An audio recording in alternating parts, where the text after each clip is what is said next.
시청자 여러분 안녕하십니까? 뉴스나우 시작합니다. 속보부터 전해드리겠습니다. 정성호 법무부 장관, 지난 주말 사이에 사의 표명을 했었죠. 오늘 법사위 전체 회의에서 공식적으로 사의를 표명한다, 이런 입장을 밝혔습니다. 검찰개혁이 대부분 완료됐고 세술은 세부대에 담아야 하지 않겠냐, 이런 생각이다, 이런 입장을 밝혔고요. 그리고 개인적으로는 수면장애 등 건강 상태가 좋지 않다, 이런 입장을 덧붙였습니다. 검찰 보안 수사권 완전 폐지라는 더불어민주당의 당론이 확정된 직후에 사의를 표명하면서 여러 가지 해석을 낳았는데요. 오늘 정성호 장관이 법사위 전체 회의에서 공식적으로 이 입장을 확인한 것입니다. 청와대 입장도 속보로 들어왔습니다. 청와대에서는 정성호 장관의 사의 표명, 공식 확인된 바 없다, 이런 입장을 밝혔습니다. 여당의 보안 수사권 폐지 당론에 대해서는 어떤 결정이든 존중하겠다, 이런 입장을 덧붙였는데요. 그리고 2기 개각에 대해서는 정해진 일정이 없다, 발표할 상황이 되면 언론에 알리겠다, 이런 입장을 덧붙였습니다. 정성호 장관이 사의 표명을 공식화한 상황에서 청와대에서는 공식 확인된 바 없다, 지금 이재명 대통령이 순방 중인 상황에서 사표를 돌아와서 수리할지 이 부분에 관심이 쏠리고 있는데요. 청와대에서는 아직은 공식 확인된 바 없다, 그래서 사의 표명은 사실이 아니다, 현재까지는 이런 입장을 밝혔다는 점 전해드립니다. 잠시 뒤에 정치권 소식 자세하게 짚어드리겠습니다.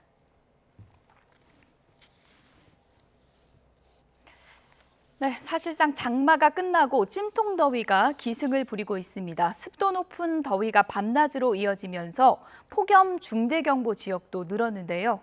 휴가철 극한의 더위가 더 심해질 수 있기 때문에 주의가 필요합니다. 취재기자 연결해서 더위 상황 알아보겠습니다.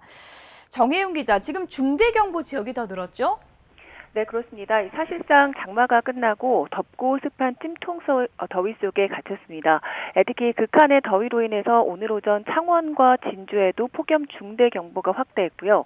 대구와 경주 등 영남과 전남 일부 지역으로도 폭염 중대 경보가 유지 중입니다.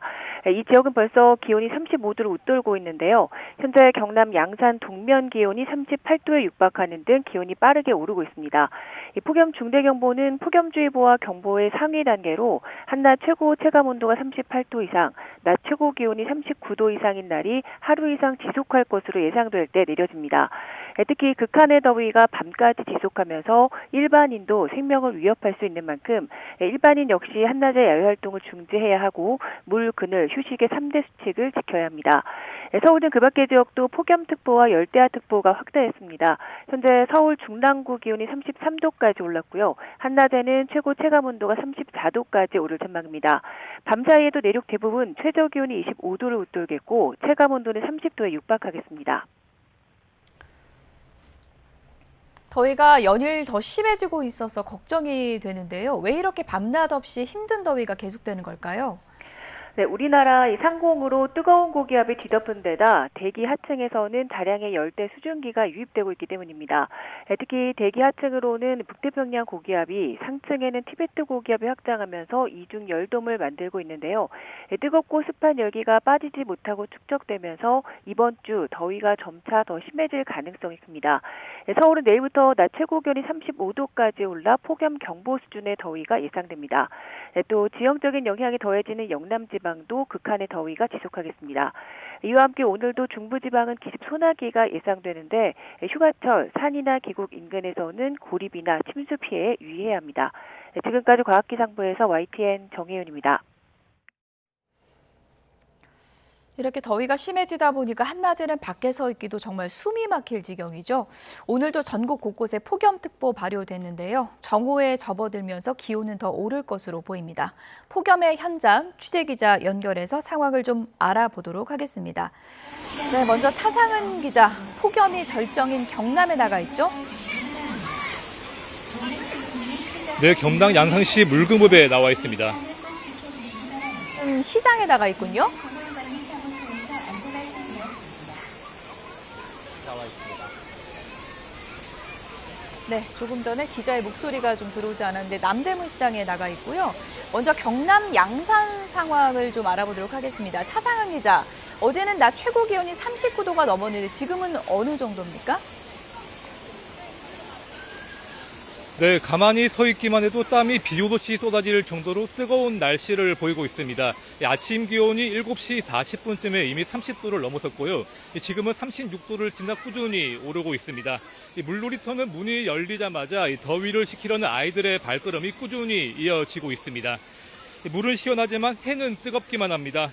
뛰노는 아이들도 대부분 목까지 내려오는 해가림 모자를 쓰고 있습니다. 어제 양산 지역의 낮 최고 기온은 39.3도로 기상 관측을 시작한 이래 가장 뜨거운 날로 기록됐습니다. 야외 활동이 힘든 것은 물론이고 시민 건강까지 위협할 정도이다 보니 그제 낮부터는 폭염 중대경보가 발령된 상태입니다. 현재 경남에서는 김해와 밀양, 함안, 창녕, 합천, 중부와 의령에도 폭염 중대경보가 내려져 있습니다. 양산시는 재난안전대책본부를 가동하고 폭염 피해를 최소화하는 데 행정력을 쏟고 있습니다. 폭염 경보가 해제될 때까지 도로에 살수차를 가동해 지면 온도를 조금이라도 낮추고 무더위 쉼터 운영도 강화하고 있습니다.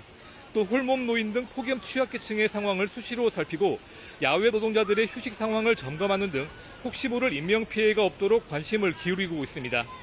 이렇게 더울 때 소나기라도 내린다면 좋겠지만 아쉽게도 양산 지역에 당분간 비 소식은 없는 상황입니다.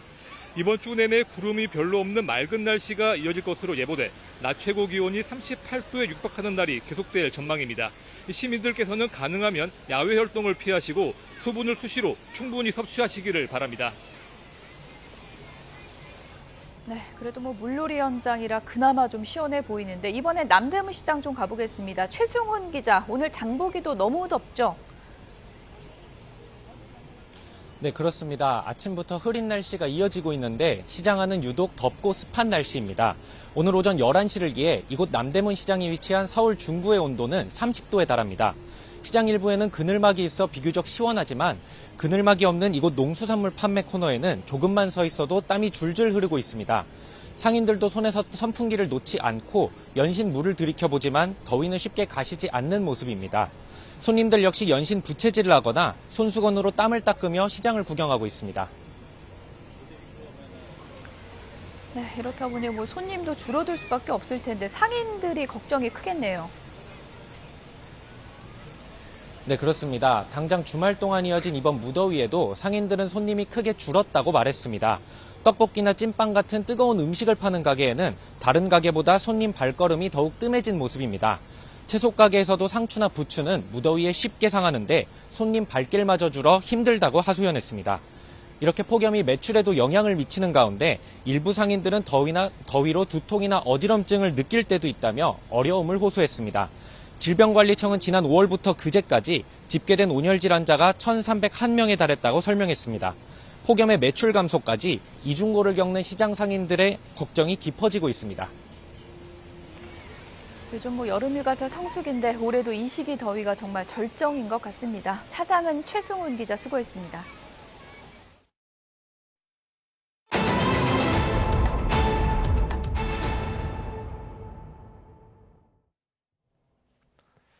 대선 당시 건진법사 전성배 씨를 김건희 씨와 함께 만난 적이 없다는 등의 허위 발언을 한 혐의로 기소된 윤석열 전 대통령의 1심 선고가 오늘 오후에 나옵니다.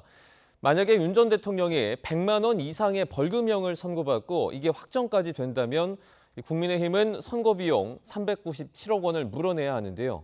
현장에 법조팀 취재기자들이 나가 있습니다. 안동준 신규 기자 나와주시죠.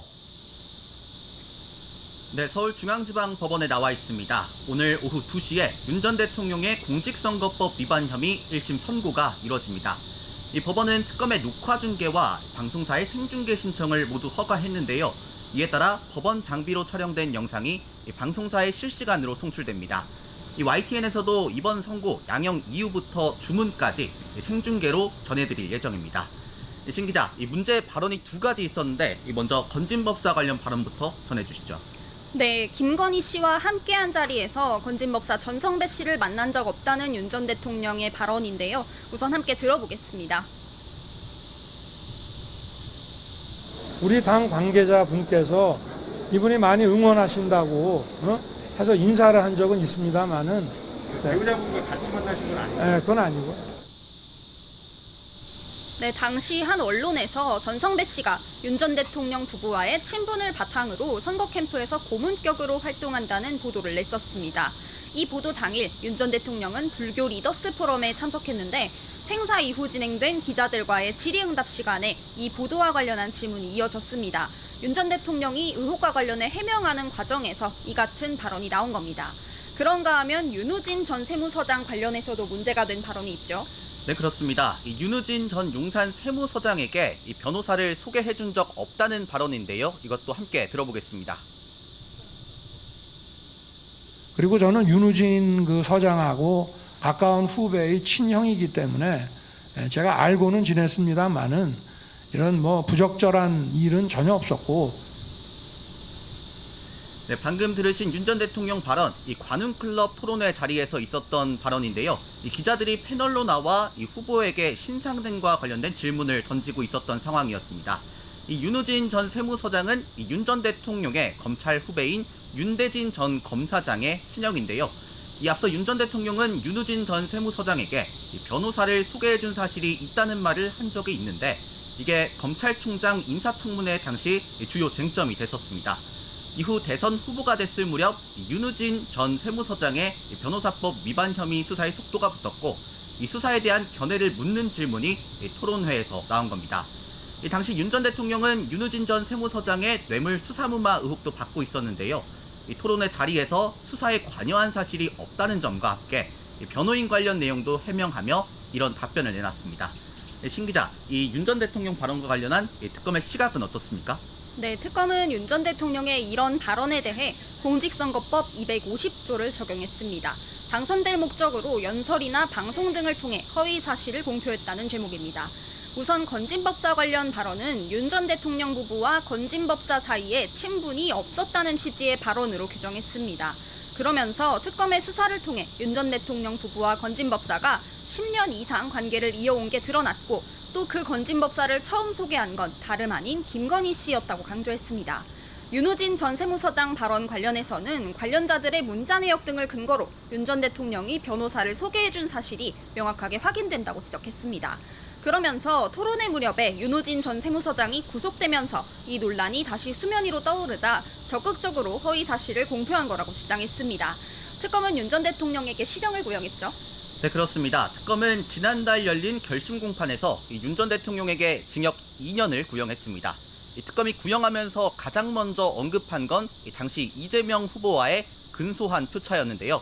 역대 가장 적은 0.7%포인트 차이로 당선됐는데 윤 전 대통령의 허위 발언이 투표 결과에 영향을 끼쳤다는 겁니다.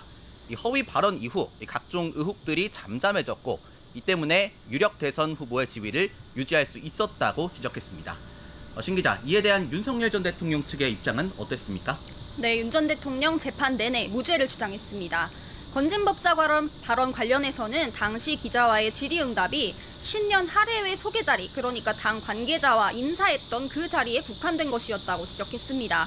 그러면서 그 당시 김건희 씨와 함께 전성배 씨를 만난 적 없다는 취지의 답변이었다고 반박했습니다.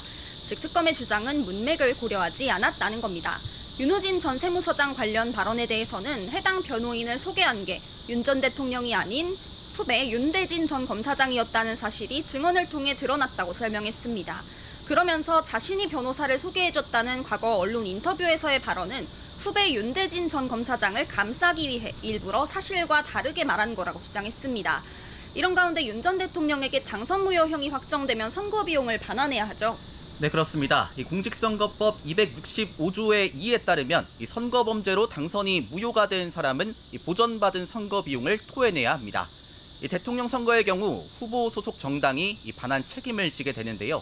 이 윤석열 전 대통령이 벌금 100만 원 이상을 선고받고 이 형이 확정된다면 이 규정에 적용을 받게 됩니다.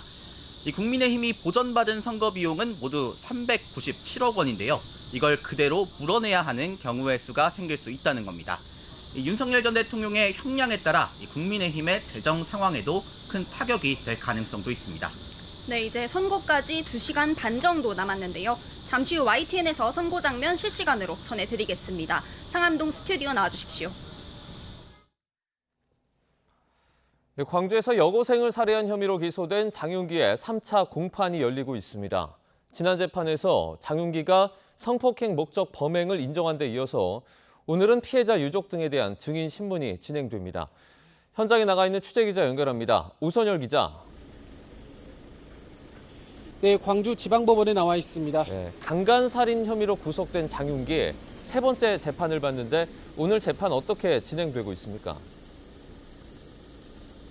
네, 여고생 살해범 장윤기의 3차 공판은 오전 10시에 시작돼 증인신문 위주로 진행되고 있습니다. 오늘은 여고생 피해자 유가족이 증인으로 법정에 출석했습니다. 이 사건 당시 장윤기가 휘두른 흉기에 다친 고등학교 남학생도 증인으로 나와 당시 상황을 진술하는데요. 애초 검찰은 유가족과 남학생 외에도 장윤기의 고교 동창과 사회복무요원 동료 등 모두 4명을 증인으로 신청했습니다. 장윤기의 휴대전화에서 여고생을 납치하고 싶다는 내용의 과거 SNS 대화록을 확보하고 이를 입증하기 위해서였습니다. 하지만 장윤기 측이 해당 대화록을 증거로 인정하면서 검찰은 지인 2명에 대한 증인 신청을 철회했습니다. 오늘 재판에서도 장윤기 변호인은 대화록과 관련한 검찰의 증거를 인정한다고 밝혔는데요. 그러면서도 과거 대화록에 담긴 성적 발언은 지인들이 먼저 유도한 것이고 피고인은 소극적으로 호응했을 뿐이라며 범행의 주도성을 부인했습니다. 또 장윤기의 학창시절 생활기록부를 증거로 제출하며 평소 소극적이고 수동적인 성향이었다고 변론했습니다. 앞서 장윤기는 2차 공판에서 범행 영상을 확인한 뒤 성폭행 목적을 포함한 공소 사실을 모두 인정했습니다. 오늘 증인신문이 마무리되면 재판은 종반에 접어듭니다. 다음 4차 공판에선 장윤기를 상대로 범행 경위와 동기 등을 확인하는 피고인 신문이 진행될 것으로 보입니다. 지금까지 광주지방법원에서 YTN 오선열입니다. 이번에 장윤기 사건을 계기로 출범한 경찰 수사 신뢰 제고를 위한 쇄신 TF 첫 회의가 방금 전에 종료됐습니다. 경찰의 수사 역량을 강화하고 부패와 비리를 근절하는 동시에 수사권 남용을 막을 방안이 논의됐을 것으로 예상되고 있는데요. 사회부 연결해서 자세한 내용 알아보겠습니다. 윤혜리 기자, 이 첫 회의에서는 어떤 안건들이 논의됐죠? 네, 경찰 쇄신 TF는 오늘 오전 10시 경찰청 국가수사본부에서 첫 회의를 열었습니다. 조금 전인 11시 40분쯤 회의가 종료가 됐습니다. 먼저 이 TF 위원장을 맡은 김남준 변호사의 첫 TF 회의 참석 전 발언 들어보겠습니다.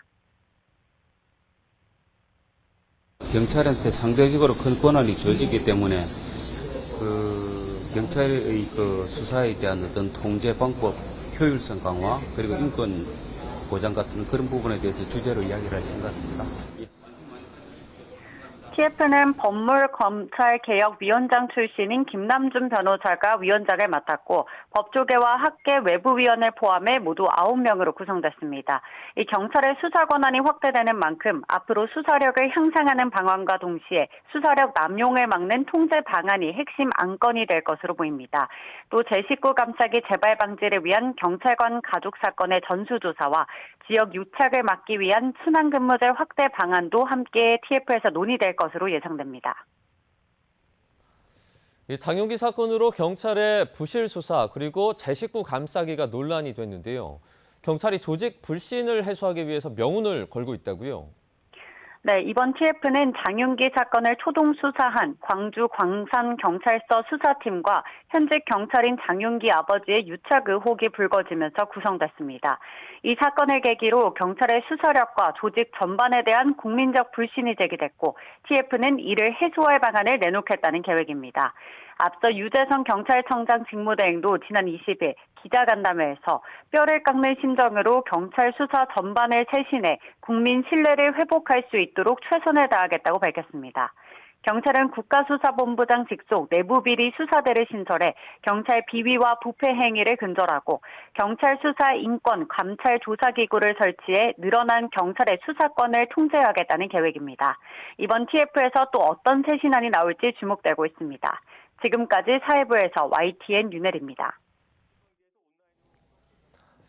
대이란 군사작전 책임자인 미군 중부사령관이 호르무즈 해협 일대 공습의 효과가 이미 한계에 이르렀다며 트럼프 대통령에게 사실상 공습 중단을 권고한 것으로 알려졌습니다. 미국 인터넷 매체 악시오스는 현지 시간 27일 복수의 소식통을 인용해서 브래드 쿠퍼 미 중부사령부 사령관이 최근 국방부와 합참, 백악관에 이 같은 내용이 담긴 권고안을 전달했다고 보도했습니다. 쿠퍼 사령관은 호르무즈 해협 일대에서 약 2주간 이어진 공습으로 미군의 주요 공습 목표가 대부분 타격이 됐고 이란의 선박 공격 능력은 약화했다면서 전면적인 공격 재개를 할 것이 아니라면 같은 수준의 공습을 더 이어가는 것은 실익이 없다는 점을 강조했습니다. 이란의 새 최고 지도자 아야톨라 세예드 모즈타바 하메네이가 레바논의 친이란 무장정파 헤즈볼라를 계속 지원하겠다는 의지를 공개적으로 재확인했습니다. 모즈타바는 헤즈볼라 수장인 나임 카셈과 이 지휘관과 전투원들에게 보낸 서한에서 헤즈볼라의 인내와 굳건함을 높이 평가하면서 헤즈볼라가 이스라엘과 그 지지 세력에 맞서는 저항의 최전선에 서 있다고 말했습니다. 이어서 헤즈볼라를 지지해온 레바논 국민, 특히 레바논 남부 지역 주민들에게 감사의 뜻을 나타냈습니다. 검은 금요일을 보냈던 코스피가 상승 출발해서 장 초반 1% 이상 상승하다 하락 전환했습니다. 코스피 대장주들이 하락하는 가운데 네이버는 홀로 10% 가까이 급등 중입니다. 취재기자와 함께 금융시장 상황 좀 더 알아보도록 하겠습니다. 류한홍 기자, 이 코스피가 반등을 하지 못하고 있는데 코스피 상황부터 정리해 주시죠. 네, 코스피가 지난주 금요일 급락 후 반등을 하는 듯 했는데 다시 하락으로 전환했습니다. 코스피는 1.7% 오른 6,800선에서 출발해 현재는 소폭 내려 6,600선에 있습니다. 개인과 기관의 저가 매수세가 유입 중이지만 외국인은 2거래일 연속 순매도를 하고 있습니다. 샌프란시스코 AI 서밋에서 한미 주요 기업들이 1,300조 원 규모의 협업을 진행키로 했다는 소식과 중동 긴장 완화, 국제유가 하락이 호재가 됐지만 시간이 가면서 상승 동력이 약화됐습니다. 장 초반 상승하던 삼성전자와 SK하이닉스, 현대차 등 코스피 대장주는 일제히 하락 중입니다. 반면 엔비디아가 지분 투자 계획을 밝힌 네이버는 10% 가까이 급등 중입니다. 코스닥 지수는 1.7% 오른 채 출발해 760선에 있습니다. 기관의 순매수에 힘입어 1, 2%대 상승세를 나타내고 있습니다. 이번 주엔 미국 FOMC 연방공개시장위원회의 기준금리 결정과 삼성전자, SK하이닉스를 비롯해 마이크로소프트와 메타 등 국내외 주요 기업들의 실적 발표가 예정돼 있습니다. 기대감과 함께 경계감이 공존하고 있어 변동성이 커질 수 있다고 전문가들은 분석했습니다. 원달러 환율은 1,450원대까지 내려갔다가 1,460원대에서 횡보 중입니다. 최근 원달러 환율은 40조 원 규모의 SK하이닉스 주식 예탁증서 발행자금 유입으로 하락세를 나타내고 있습니다. 지금까지 외환거래 현장에서 YTN 유환홍입니다. 브라질을 국빈 방문 중인 이재명 대통령이 현지에서 서울에 있는 청와대 참모들과 화상회의를 열고 국내 현안을 점검했습니다. 석유 최고 가격제와 유류세 인하 유지 등 중동 정세에 따른 유가 불안 대책 등을 주문했는데요. 브라질 현지 연결해서 자세히 알아보겠습니다. 강진원 기자, 이 대통령 주재 수석 보좌관 회의가 온라인으로 진행됐죠? 네, 그렇습니다. 이곳 시각 26일 밤 9시, 한국 시각으론 오늘 오전 9시, 이 대통령이 브라질 현지에서 화상을 통해 청와대 참모들과 회의를 했습니다. 순방지에서 온라인으로 수석 보좌관 회의를 연 건 지난달 이탈리아 방문 때에 이어 두 번째입니다. 이 대통령은 최근 중동 상황이 다시 불안정해져 국제 유가가 출렁이고 있다며 이로 인해 우리 경제가 입을 타격을 우려했습니다. 국내 물가에 미칠 영향을 최소화하기 위한 선제적 노력을 주문하며 구체적인 지침을 내렸습니다. 유가 불안이 확실하게 해소되는 시점까지 석유 최고 가격제를 지속하고 유류세 인하 같은 정책 수단도 최대한 유지하라고 지시했습니다. 화물차 운전자 등 경유 의존도가 높은 계층의 부담 완화 대책을 추진하고 매점 매석과 담합 등 힘든 시기를 악용한 행태는 엄정 대응하라고 했습니다. 이 대통령은 또 수출을 중심으로 내수와 설비 투자는 회복세를 보이지만 청년 고용 부진 등 어두운 그림자도 있다고 진단했습니다. 그러면서 하반기 경제성장 전략으로 마련한 관련 대책을 신속하게 집행해 성장의 온기가 널리 퍼지도록 정부가 노력해야 한다고 강조했습니다. 이재명 대통령의 브라질 방문 일정도 정리해 주시죠. 네, 미국 샌프란시스코에서 글로벌 AI 리더들과 협력 방안을 논의했던 이 대통령은 우리 시각으로 오늘 새벽 브라질 수도 브라질리아에 도착했습니다. 공항에서 간단한 환영 행사를 마친 뒤엔 우리 공군이 도입할 예정인 브라질제 C-390 수송기를 시찰했습니다. 우리 공군은 브라질 엠브라에르사가 만든 해당 기종 총 3대를 올해 12월부터 내년 12월까지 8,830억 원을 들여 구매할 계획인데요. 이 대통령은 이 사업에 대해 브라질과 국방협력의 첫 시작이라 의미가 크다고 평가하며 앞으로 민항기도 같이 만들어보자고 말했습니다. 납품 계획과 성능 등을 설명한 브라질 측은 이에 공감을 표하며 해당 기체의 가장 큰 특징은 다목적 용도로 사용할 수 있다는 거라고 답했습니다. 이 대통령은 우리 시각으로 오늘 밤 브라질 측이 마련한 공식 환영식에 이어 룰라 대통령과 한 브라질 정상회담을 합니다. 같은 소년공 출신으로 국제 외교 무대에서 친밀감을 과시해온 두 정상은 회담 결과도 공동으로 언론에 발표할 예정입니다. 브라질에 이어서 또 다른 남미 주요국인 칠레와 아르헨티나도 방문할 계획인데요. 이 대통령은 오늘 청와대 참모들과 화상회의에서 이번 남미 순방을 통해 글로벌 사우스 외교를 강화하고 글로벌 핵심 국가로서의 위상을 더욱 단단하게 다지겠다고 강조했습니다. 지금까지 브라질리아에서 YTN 강진원입니다.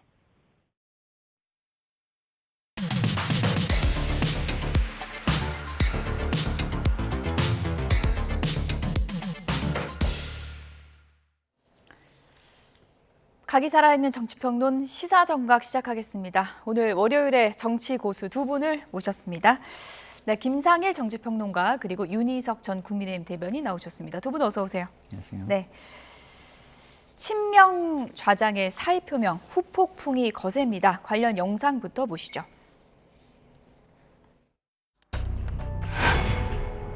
정성호 법무부 장관이 대통령실 참모들을 통해 사퇴의 뜻을 전한 건 사실이라고 YTN에 설명했습니다. 여당이 최근 보안수사권 전면 폐지 당론을 추인하는 등 입법 드라이브를 본격화한 시점과 맞물리며 거취에 더 관심이 쏠립니다. 경찰 단계에서 제대로 처리되지 않고 검찰 단계에서 보완했던 사항들이 11개나 됩니다. 이게 수사에 대한 어떤 교차 검증들이 필요하기 때문에 지금 검찰을 개혁하려는 이유가 검찰 수사가 문제가 돼서 개혁하려고 하는데 다시 경찰 수사의 문제점을 검사에게 수사권을 주는 방식으로 해결해서는 안 되는 그런 사건. 검사가 관련된 정치 사건이 몇 건이겠습니까? 성범죄들, 아동학대, 노인학대, 장애인학대 등 사회적 약자를 대상으로 한 사기범죄들 같은 경제범죄들 굉장히 어렵습니다. 수십만 건 중에 사건의 그런 거 1%는 몇천 건이 넘습니다. 그 1%의 그 억울한 사람들 어떻게 하는 게 검찰직의 존재 이유 아니겠습니까? 공수처도 만들어져 있습니다. 법무부 장관님. 아니, 말할 기회를 좀 주십시오 좀요. 다만 민주당 지도부는 흔들림 없는 검찰개혁 추진을 재차 공언했습니다. 대통령님께 아직 직접 사의 표명은 안 하신 걸까요? 국익을 위해서 대통령께서 열심히 일하고 계시잖아요. 그런 부분에 국민들이 관심을 갖고 해야지. 그런 걸 중요한 문제가 아닙니다. 제 같은. 만약 역사의 대죄인으로 기록될 것이 두려워 사의를 표명한 것이라면 가장 비겁한 도피에 불과합니다.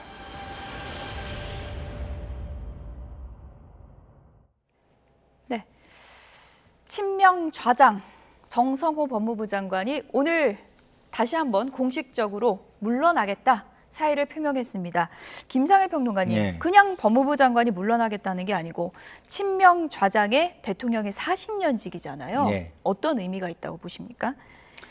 글쎄요, 이제 법무부 장관 위치에서 예. 나름의 정치적 그 존재감과 의미를 가지고 본인의 역할을 하려고 했는데 그게 녹록지 않다. 예. 그렇다고 한다면 굳이 여기에서의 역할보다 조금 더 자유롭게 발언하고 소신과 양심에 근거해서 정치를 할 수 있는 자리로 돌아가는 게 맞지 않겠냐. 뭐 이렇게 저는 개인적으로 좀 해석이 되는 상황과 말씀으로 보이고 들립니다. 애둘러서 말씀하셨는데 보안 수사권 완전 폐지, 민주당의 당론 확정과 직접적인 연관이 있다고 보십니까? 그게 방아쇠가 됐겠구나, 예. 트리거가 됐겠구나 이런 생각이 들고요.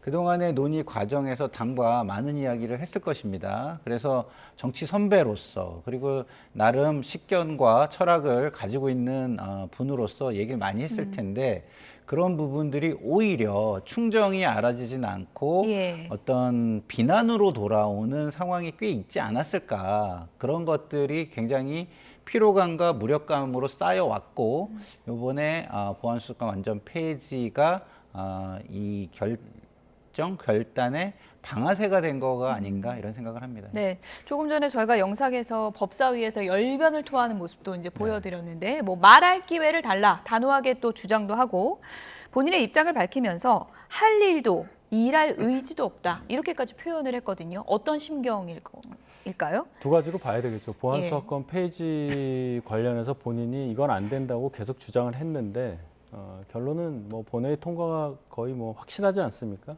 그러면 장관으로서 할 일이 없다가 하나 있고 그럼 폐지가 된 법안이 정부로 넘어와서 대통령이 이제 서명을 하고 공포를 해야 되잖아요. 그 과정에 본인도 역할을 해야 되지 않겠습니까? 부서도 해야 하고 그 과정에 나는 찬동할 수 없다. 난 동의 못한다. 그렇죠. 거기에 내 이름을 남기고 싶지 않다. 아마 이런 의사표시도 충분히 하려는 그러한 정성호 법무부 장관의 발언이라고 저는 생각을 합니다. 네, 오늘 청와대 입장도 속보로 들어왔는데 공식 확인된 바가 없다라고 선을 그었습니다. 이 말은 뭐 사의 표명이 지난 주말 내내 뉴스에 나왔는데 확인된 바 없다, 사실이 아니다라는 건 일단은 만류해 보겠다, 뭐 이런 속뜻일까요? 그런 의미도 일부 포함된 것으로 해석은 되는데 그거보다 행정이라는 게 공식 절차에 의해서 이루어져야 되는 것이잖아요. 그래서 알고는 있으나 공식적인 행위가 없었기 때문에 일단 그런 부분에 대해서 확인하거나 입장을 내지 않겠다. 이런 것도 또 한 뭐 절반 이상 같이 하는 거 아닌가 이런 생각이 들고요. 이 좀 전에 뭐 동의할 수 없는 거에 이름 남기고 싶지 않다 이렇게 말씀을 하셨지만 저는 뭐 그렇게까지 강하게는 해석하지 않고요. 이게 이제 통과가 되면 실무 절차를 해야 돼요. 이제 뭐 조직도 준비해야 되고 그 관련해 가지고 뭐 규정이나 이런 것도 만들어야 되고 그런데 본인이 참 동의가 잘 안 되는 거를 신이 나 가지고 실무적인 뒤처리를 하기는 좀 쉽지 않잖아요. 그래서 저는 그런 의미가 더 크지 않을까. 그냥 이거 여기 이름조차도 안 남기고 싶어 이렇게 너무 강한 그런 건 아닐 겁니다. 이재명 대통령과 워낙 가까운 사이인데 이재명 대통령이 이제 순방 중이긴 하지만 지금 전당대회도 있고 굉장히 중차대한 시기잖아요. 뭐 전화 통화도 할 수 있는 거고 어떤 의사소통이 좀 이루어지고 있을까요, 지금? 글쎄요, 뭐 저런 경우에 본인이 이제 뭐 이렇게 만류하는데도 그만두는 경우에 정치권에서는 우리가 가장 좋은 변명을 칭병이라 그래요. 친병.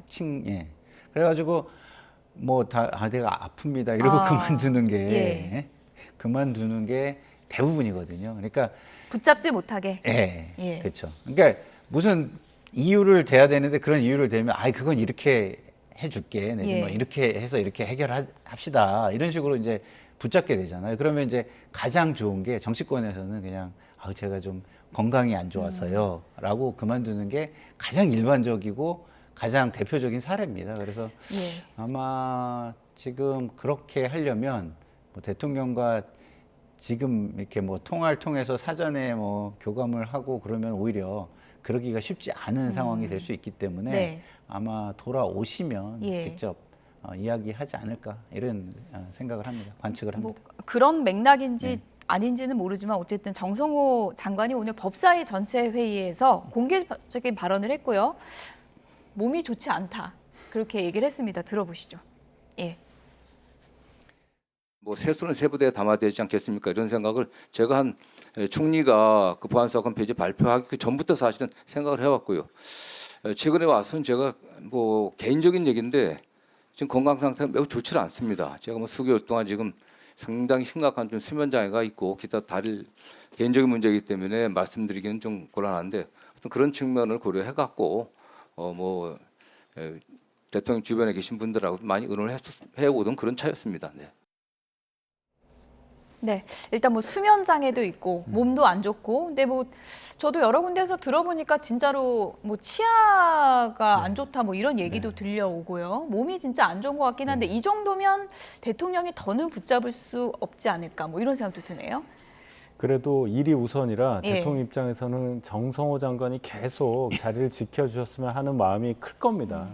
누굴 믿겠습니까? 예. 만약에 정성호 장관 그만두시면 그 자리에 어떻게 그 자리를 메꿀 만한 분들을 대통령 입장에서 누구로 찾을 수가 있겠어요? 저는 생각이 안 나거든요. 그래서 대통령 입장에서는 정성호 장관의 좀 마음을 좀 다독여서 예. 계속 일을 하시기를. 그래서 결론은 뭐 검찰개혁 완수되는 뭐 10월이라든지 이런 식으로 명분도 세울 수 있잖아요. 그런데 정성호 장관의 저 말씀을 들어보고 이게 표정과 여러 가지 상황을 예. 보니까 대통령이 사의를 물리치기가 굉장히 어려워 보입니다. 그만큼 본인이 입장을 바꿀 가능성이 없어 예. 보입니까? 예.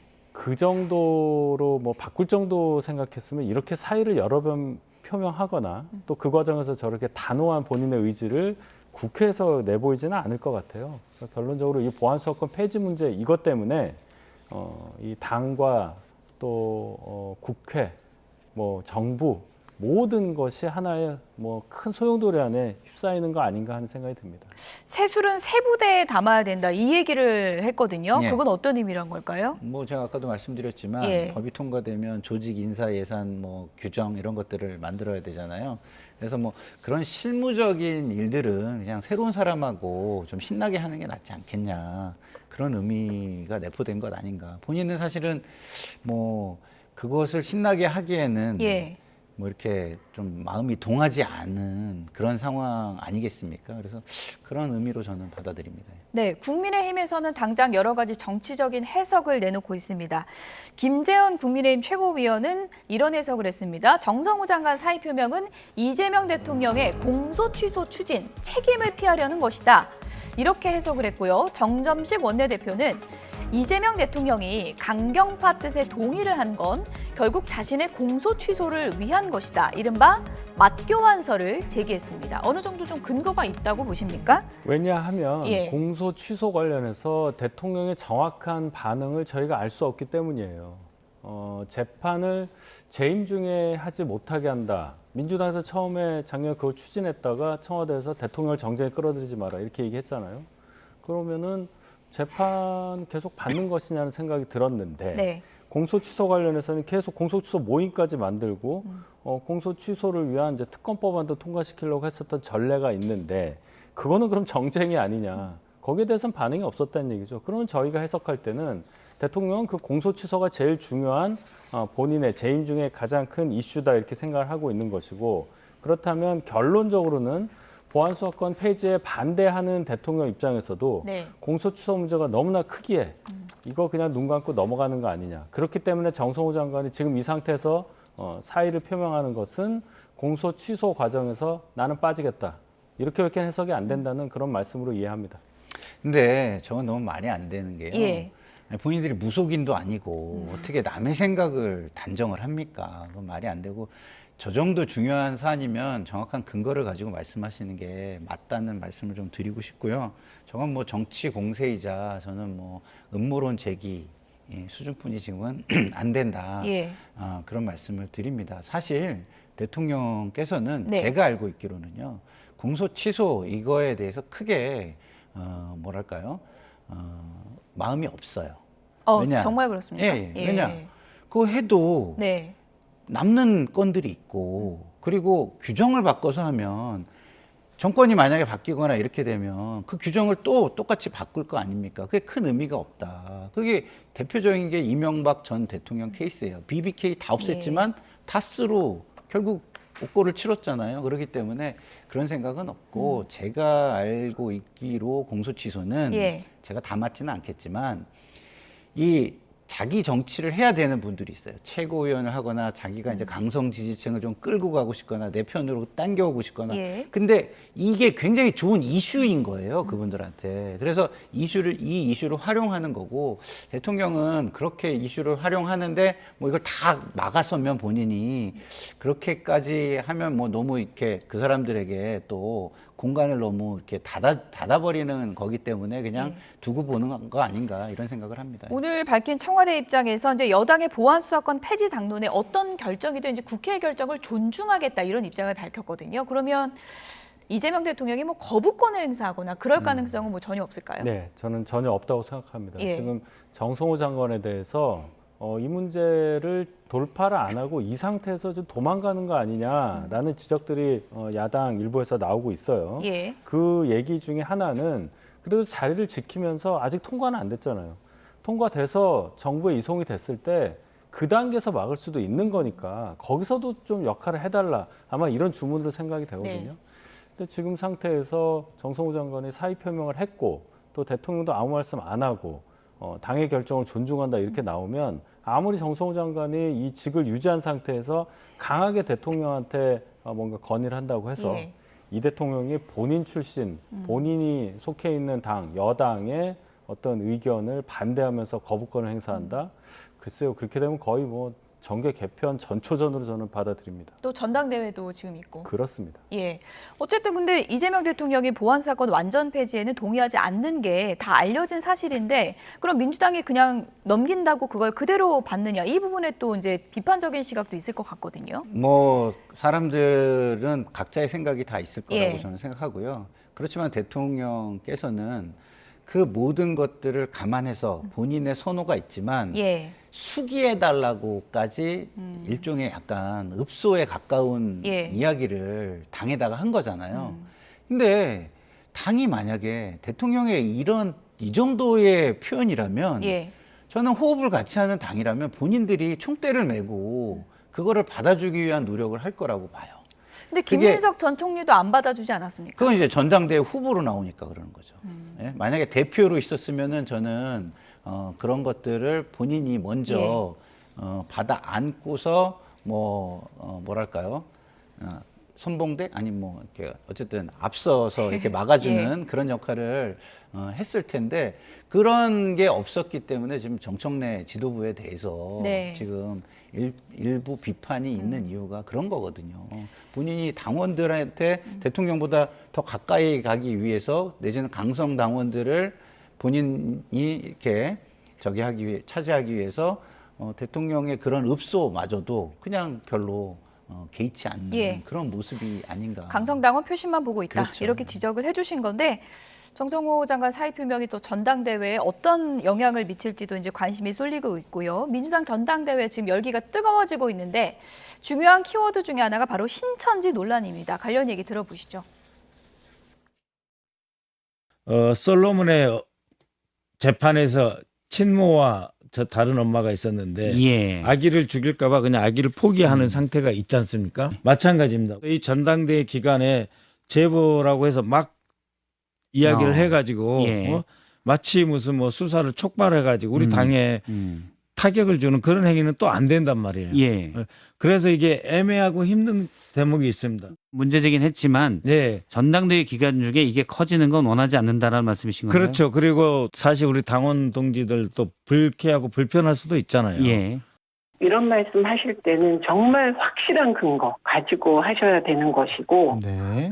네, 조심스러워야죠. 이게 당의 위험을 가져오는 것이잖아요. 의원님 반명 아니시죠? 저는 극명입니다. 네. 신천지 아니시죠? 저는 가톨릭입니다. 바울라예요. 보도를 보면 민원을 목적으로 네. 민주당에 조직적으로 수십 명이 들어갔다는 거 아닙니까? 네.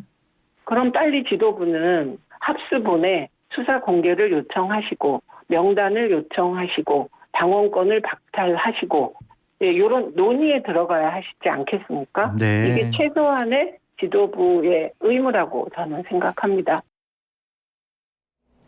네, 신천지 당원들이 대거 가입해서 특정 후보 당선시키려고 지금 조직적으로 개입하고 있다. 지금 김민석 후보 측에서 제기를 하고 있고 제보도 들어왔다고는 하는데 또 논란이 되는 건 원치 않는다고 그래요? 어떤 상황으로 이해를 해야 됩니까? 논란이 안 될 수가 없지 않습니까? 예. 그 신천지라는 곳에서 민주당이 들어와서 뭔가를 한다. 그게 이제 전당대회 시점이다. 예. 뭐 저희 당에도 비슷한 의혹이 있었고 수사 결과가 나왔었잖아요. 예. 이렇게 되면은 이재명 대통령 당대표 시절에 저희 당에 대해서 얘기했던 위헌 정당이 되는 거예요. 위헌 정당. 위헌 정당이 되지 않기 위해서 이거를 막아야 한다. 그리고 시정해야 된다라는 논리에도 찬성을 할 수 있겠지만 네. 정치적으로 이게 뭐 하루아침에 판명 나는 것도 아니고요. 이 논란을 가지고 전당대회를 쭉 치를 텐데 그 과정에서 당의 정체성이나 어떤 당의 위상에는 어떤 영향이 끼치냐는 것을 1위 후보라고 주장하는 분의 입장에서는 하면 안 되는 거잖아요. 그러니까 전당대회 표가 그렇게 중요해서 이렇게까지 논란을 불러일으켰느냐, 그렇게 지금 상황이 안 좋냐, 이런 해석이 나오는 것이고, 이 신천지 문제 관련한 것을 계속 끌게 되면요. 예. 지금 최민희 의원 얘기하시는 것처럼 계속 공격받을 거예요. 뭐 똑바르게 나오는 증거를 제시하기는 어려울 겁니다. 수사 담당자가 아니면. 그럼 결국은 패착이라고 이렇게 볼 수 없는 거죠. 김민석 후보가 굉장히 큰 실수를 했다고 저는 생각합니다. 민주당이 뭐 제보가 맞다면 신천지에 휘둘리고 있다 뭐 이런 얘기가 되는 건데, 이건 특정 후보에만 타격을 주는 게 아니라 민주당 전체에 흙탕물이 된다, 이런 우려도 있는 것 같습니다. 그렇죠. 저도 뭐 전략적으로 좀 예. 좋은 선택이 아니었다고 여러 번 방송에서 말씀을 드렸는데요. 득점 전략은 아닙니다. 예, 그건 아닌 것 같아요. 왜냐하면 이게 그 시기와 의도가 예. 이것을 해결하기 위한 것이 아니라 전당대회용이다라고 인식이, 사람들의 인식이 중요하잖아요. 받아들이는 사람들의 인식이 그렇게 형성될 가능성이 굉장히 크다라는 차원에서 저는 실수라고 생각하고요. 사실 뭐 통일교, 신천지 이런 사회적인 수용성이 좀 떨어지는 조직에서는 모든 권력 기관에 이런 식으로 본인들의 민원을 위해서 접근하는 게 많습니다. 저도 사실은 학생회장을 할 때요, 그 통일교회 한학자 그 부인이죠, 그 당시에는 총재 부인의 강연을 학교에서 해주면 예. 저를 뭐 유학을 보내주고 미국 워싱턴 타임즈 기자를 시켜주겠다, 예. 이렇게 접근을 하더라고요. 그런 식으로 안 넘어가신 거잖아요. 아니, 저는 안 했으니까 지금 이렇게 얘기를 하는 거죠. 했으면 그렇죠. 얘기 어떻게 김상희 하겠어요. 평론가님은 네. 굉장히 소신을 지키는 분이십니다. 예, 그래서 예. 그런 식으로 사회적인 어떤 곳곳의 수용성이 좀 떨어지는 부분에 접근해가지고 본인들의 어떤 수용성을 높이기 위한 예. 민원과 행위들을 굉장히 많이 하기 때문에요. 아마 개연성은 곳곳에, 높다고 보시는군요. 예, 곳곳에 저는 있을 거라고 생각을 근데 해요. 지금 이렇게 의혹 제기는 계속하고 수사는 전대 이후에 하자는 건 또 어떤 얘기인 거예요? 그건 이치가 맞다고 보십니까? 수사는 수사대로 이제 예. 진행을 해야죠. 전대 근데 이후에. 전대 중에도 지금 수사가 이루어지고 있을 거니까 예. 그 절차에 맞춰서 해야 되고요. 예. 수사가 어느 정도 많이 이루어져서 당에 이런 부분은 선거에 뭐 영향이 있을 수도 있고 뭐 그러니까 뭐 결과를 좀 통보해 주면 그거 가지고 또 문제를 네. 또 해결해야 되는 게 있는데, 만약에 수사기관에서 그런 걸 통보해 주지 않더라도 자체적인 조사는 저는 시작해야 된다고 봅니다. 의혹 해결은 안 되고 지금 친명 쪽에서도 수사는 전대 이후에 하라는 거거든요. 그러면은 이게 사실 확인도 안 되고 전대 변수는 되고 어떻게 해야 되는 겁니까? 결론은 예. 이 얘기한 것 자체로 뭔가 김민석 후보를 지지하시는 분들을 더 집결시키려는 의도로 보여요. 이게 예. 왜 그러냐. 솔직히 지난 20대 대선 때 이낙연 후보와 경쟁했던 당시 이재명 후보가 서울에서 너무 많이 지면서 어떻게 보면은 후보가 안 될 수도 있었어요. 갑자기 그렇게 바뀌었거든요. 근데 그때 민주당에서 나온 얘기가 경기도지사 시절에 코로나 사태 관련해서 이재명 당시 경기지사가 신천지에 대해서 굉장히 강하게 압박을 했기 때문에 신천지 신도들이 거기에 뭐 앙심을 품었든지 나쁜 감정을 품고 이재명 당시 후보를 낙선시키기 위해서 움직였다, 이런 얘기가 예. 있었어요. 그럼 김민석 후보도 똑같이 지금 그렇게 생각하고 있는 게 아니냐. 그러니까 신천지 들어오면 우리 떨어질 수도 있으니까 저를 지키기 위해서라도 투표 많이 해주시고 김민석을 지켜주세요. 이 얘기를 하려고 이 말씀을 꺼낸 거로 저는 해석을 하는데, 충격적인 게 신천지라는 단어를 고유명사를 얘기하는 순간 네. 민주당이 뭐가 되냐, 왜 그 생각은 안 하셨느냐, 이 비판은 피할 수가 없다는 말씀입니다. 네. 어쨌든 뭐 친명계에서 지금 신천지 의혹을 제기했는데 친청계가 바로 수사해라 하니까 친명계가 나중에 수사해야 된다, 또 이렇게 맞받아치는 상당히 좀 논리가 모순적인 그런 상황이 이어지고 있는데, 전대 변수는 좀 지켜보도록 하고요. 끝으로 국민의힘 얘기 잠깐 좀 해봐야 될 것 같습니다. 국민의힘 권영진 의원, 이른바 멱살잡이 논란이 파장이 커지고 있습니다. 전현직 원내대표 2명의 멱살을 잡았다. 상임위 배분 때문에요. 이 부분과 관련해서 국민의힘에서 오늘 어떤 얘기가 나왔는지 얘기를 좀 들어보시죠. 지난주의 일은 제 개인의 문제가 아니라 보수 대표정당 국민의힘의 문제입니다. 다시는 이런 일이 발생하지 않도록 원내대표로서 역할을 다해 가겠습니다. 그리고 이번 일을 계기로 해서 보수의 품격과 당의 질서를 바로잡는 그런 계기가 되어야 된다고 생각을 합니다. 보수의 품격과 당의 리더십을 훼손한 매우 부적절한 처사입니다. 이에 당 지도부는 어느 한 분 이견 없이 이번 사안을 매우 엄중하고 강력하게 처벌해야 한다는 공감대를 이뤘습니다. 특히 제명을 포함해서 최고 수준의 징계가 필요하다는 데는 참석한 모든 지도부 위원들이 공감대를 이뤘다는 점을 말씀을 드립니다. 대국민 사과와 함께 본인이 책임지고 행동에 대해서 처신하는 것이 맞다고 최고위원들께서 말씀들을 하셨습니다. 네, 권영진 의원이 그러니까 정점식 원내대표의 멱살을 잡고 한 얘기입니다. 기자들이 이제 귀대기라 그러죠. 이제 문틈으로 나오는 소리를 취재한 거니까 다 보도가 된 겁니다. 정점식 1위와 멱살을 10번이라도 잡는다. 다 맘대로 하지 않았냐? 상임위 배분 원칙이 뭐냐? 이렇게 따졌다는 건데 징계에 가는 분위기입니까 지금? 생각보다 좀 당 지도부는 굉장히 강경한 입장으로 보여요. 예. 징계를 하더라도 만약 제명을 한다면 저희 당 의석수도 줄어드는 거고요. 가뜩이나 적은데. 그리고 제명 정치를 또 하는 거냐라는 비판을 지도부가 받을 수밖에 없는 건데 저렇게 대변인이 징계 수준을 이제 제명이라는 단어까지 써서 얘기를 한다는 것은 그만큼 지금 최고위원회 분위기가 오늘 있었던 최고위원회 분위기가 굉장히 강경했다 이런 걸 알 수 있는 것이고 뭐 욕설, 폭력 이런 뭐 사항 때문일까요? 일단 그렇게 봅니다. 그리고 물리적인 접촉이 있었기 때문에 특히나 전직 원내대표를 향해서도 동시에 그런 행위가 있었다는 것에 대해서는 누구도 아마 권영진 의원의 행위에 대해서 방어할 수는 없을 거예요. 그러나 한 가지 첨언을 한다면 정점식 원내대표, 지금 박성훈 수석대변인 다 보수의 품격을 언급하지 않았습니까?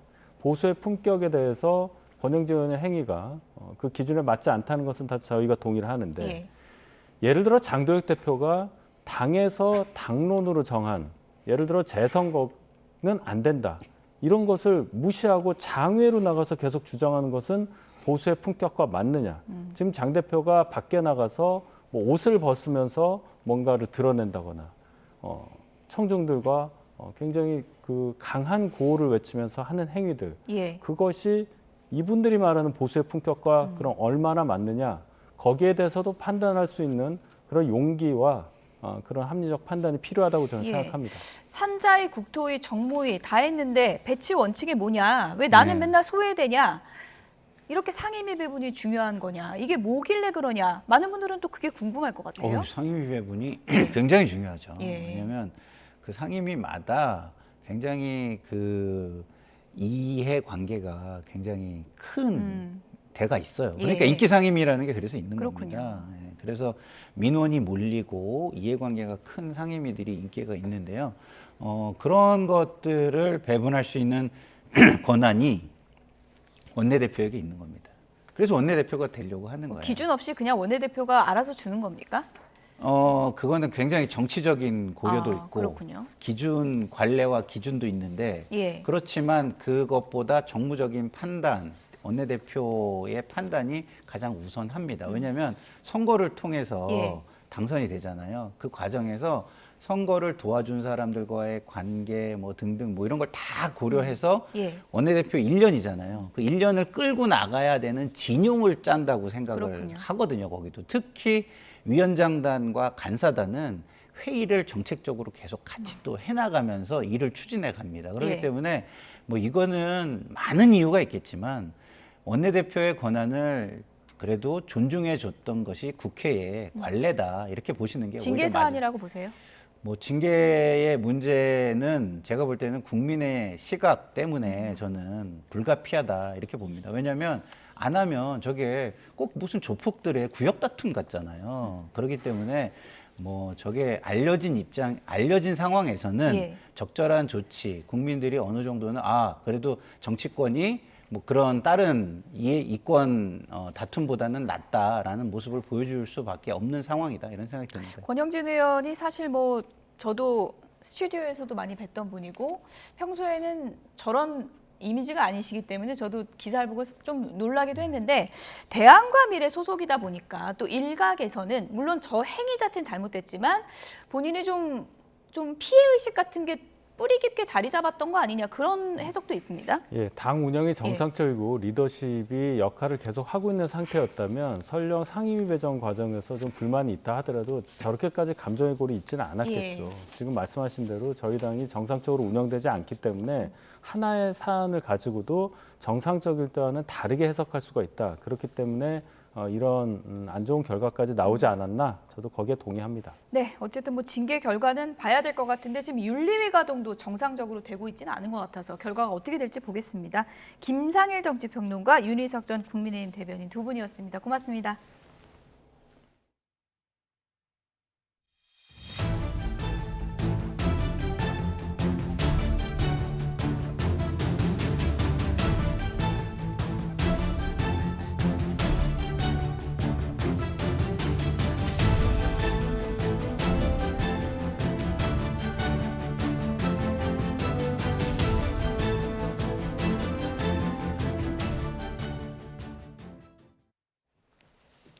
장마가 지나가고 나니 더위가 절정인 상황입니다. 습도가 높은 더위가 밤낮으로 이어지면서 폭염 중대경보 지역도 늘고 있는데요. 휴가철 극한의 더위가 더 심해질 수 있기 때문에 주의하셔야겠습니다. 취재기자 연결돼 있습니다. 정혜윤 기자, 중대경보 지역이 더 늘었다고요? 네, 그렇습니다. 극한의 더위로 인해 오늘 오전 경남 창원과 진주에도 폭염 중대경보가 확대했고요. 대구와 경주 등 영남과 전남, 광주, 광양 지역에도 폭염 중대경보가 유지 중입니다. 이 지역은 기온이 빠르게 오르고 있는데요. 현재 경남 양산 기온이 38도에 달했고 경북 경주는 37도를 넘어섰습니다. 폭염 중대경보는 폭염주의보와 경보의 상위 단계로 한낮 최고 체감 온도가 38도 이상, 또 낮 최고 기온이 39도 이상인 날이 하루 이상 지속할 것으로 예상될 때 발령됩니다. 이 지역에서는 밤낮 없는 극한 더위가 노약자뿐 아니라 일반인도 생명을 위협할 수 있습니다. 한낮에 야외 활동을 중재해야 하고요. 물, 그늘, 휴식의 3대 수칙을 지켜야 합니다. 서울 등 그 밖의 지역도 폭염특보와 열대야특보가 확대했습니다. 현재 서울 광진구와 중랑구 등은 벌써 기온이 33도를 웃돌고 있고요. 한낮에는 최고 체감 온도가 34도까지 오르겠습니다. 특히 밤 사이에는 내륙 대부분 최저 기온이 25도를 웃돌겠고 체감 온도는 30도에 육박할 것으로 보입니다. 네, 날씨가 습해서 더 덥게 느껴지는 것 같은데 폭염이 이렇게 절정으로 가는 건 왜 그런 걸까요? 네, 현재 우리나라 상공으로 두 개의 뜨거운 고기압이 뒤덮고 있고 특히 대기 하층에서는 다량의 열대 수증기가 유입되고 있습니다.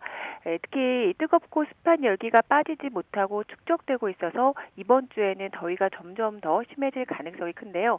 서울은 내일부터 낮 체감 온도가 35도 안팎까지 오르면서 폭염 경보 수준의 더위가 예상됩니다. 또 지형적인 영향이 더해지는 영남 지방은 극한의 더위도 지속하겠습니다. 이와 함께 오늘도 중부지방은 기습 소나기가 예상됩니다. 휴가철 산이나 계곡 인근에서 고립이나 침수 피해가 나지 않도록 대비해야 합니다. 지금까지 과학기상부에서 YTN 정혜윤입니다. 장마가 끝나고 폭염이 다시 기승을 부리면서 수도권을 중심으로 잠 못 드는 여름밤이 계속되고 있습니다.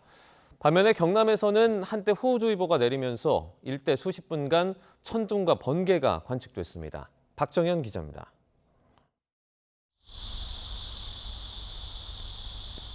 밤 10시가 다 돼가는 시각, 해가 저물어도 사그라지지 않는 찜통더위에 한강공원은 피서객들로 가득 찼습니다. 얼음 가득 시원한 음료수로 목을 축이고 휴대용 선풍기를 얼굴에 들이밀어 보지만 주룩주룩 흐르는 땀방울을 식히기엔 역부족입니다. 너무 더워가지고 여기 앞에 요거트 아이스크림 팔아서 같이 왔어요. 너무 습해가지고 조금 기분이 많이 안 좋아서 나오긴 했는데 그래도 탁 트인 도심 야경을 배경으로 친구 연인과 도란도란 이야기꽃을 피우다 보면 시원한 강바람 한 줄기가 여름밤 무더위를 달래줍니다. 열대야가 너무 심해서 일단 밤이라면 조금 시원할 수 있을 것 같아서 나왔는데요. 진짜 좋고요. 일단 강가에 곁에 있으니까 좀 되게 시원한 것 같고. 굉장히 덥습니다. 근데 여기 굉장히 시원합니다. 여러분 다들 한강으로 오십시오. 세찬 빗줄기가 쏟아지는 밤하늘, 어둠을 가르며 번개가 쉴 새 없이 내리칩니다. 어젯밤 8시쯤 호우주의보가 발효됐던 경남 밀양의 모습입니다. 일대 강한 비구름이 형성되면서 50km 가까이 떨어진 부산에서도 마른 하늘에 천둥 번개가 수십 분간 이어지는 현상이 관측됐습니다. 소리는 나지 않았지만은 구름 사이로 번개가 막 내려오면서 하늘이 엄청 밝게끔 비춰졌거든요. 전쟁 난 줄 알았어요. 이로 인해 부산소방본부엔 관련 문의가 10여 건 접수되는 등 신고가 잇따랐는데 다만 낙뢰로 인한 피해는 없는 거로 확인됐습니다. 장마가 막바지에 접어들면서 이번엔 가마솥 더위가 전국 곳곳을 달구고 있습니다. 극심한 무더위 속 어제 오후 4시쯤 전북 완주에선 밭에서 일하던 100살 노인이 숨진 채 발견됐습니다. 가족 신고로 소방이 출동했을 땐 이미 사망한 상태로 당시 체온이 40도를 넘었던 것으로 전해졌습니다. YTN 박정은입니다. 강원도 고성군 화진포 콘도 앞 해상에서 10대 형제를 구조하려다 심정지 상태로 병원에 옮겨진 50대 육군 대령과 원사가 모두 숨졌습니다. 두 군인은 어제 오후 2시 10분쯤 물놀이를 하던 17살과 14살 형제가 파도에 떠밀리자 아버지와 함께 구조에 나섰다가 사고를 당했습니다. 형제와 아버지는 무사히 해변으로 빠져나왔지만 두 군인은 심정지 상태로 병원에 이송이 된 뒤 모두 사망 판정을 받았습니다. 육군 수사단은 정확한 경위를 조사하고 있습니다. 본격적인 무더위가 찾아오면서 해수욕장이나 계곡 찾으시는 분들 많을 텐데요. 그만큼 순환사고 우려도 커지고 있는데 첨단 구조 장비를 도입한 울산시가 장비 점검으로 인명피해 줄이기에 나섰습니다. 보도에 오태인 기자입니다. 해수욕장 넘어 바다에 빠진 사람이 허우적거리며 구조를 기다립니다. 먼저 드론이 떠 정확한 위치와 상태를 확인합니다. 해변에서 조종하는 무인 구조 보드가 높은 파도와 바람을 헤쳐가며 구조 지점에 도착합니다. 그 사이 제트스키를 탄 구조대원도 도착해 함께 보드를 타고 무사히 탈출합니다. 무인 구조 보드를 활용한 훈련에 드론 등 첨단 장비가 모두 동원됐습니다.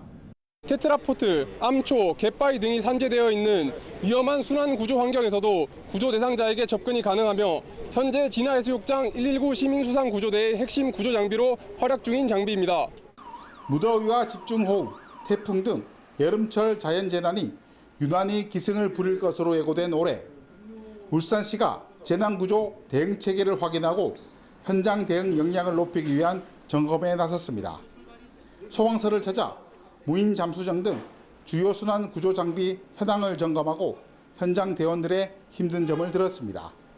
구명 보안이나 이런 여러 가지 초동 구명 장비들을 잘 챙기고 또 빨리빨리 협업 체계를 구축하는 것, 그것이 중요하다고 생각하고 있고요. 일단 그 부분부터 점검을 하고 있습니다. 3년 전 전국 최초로 무인 구조 보드와 수중 로봇을 도입해 순환 사고에 대비한 울산시. 장비와 구조 역량에 대한 이번 점검으로 인명 피해가 더 줄어들 것으로 기대됩니다. YTN 오태인입니다. 대한축구협회장 선거 쇄신에 집중하는 K축구 혁신위원회의 4번째 회의가 오늘 열렸습니다. 현장으로 가보겠습니다. 4차 K축구 혁신위원회는 오늘 3가지 분야에서 논의를 이뤘습니다. 첫째는 이제 축구 거버넌스 혁신 관련인데요.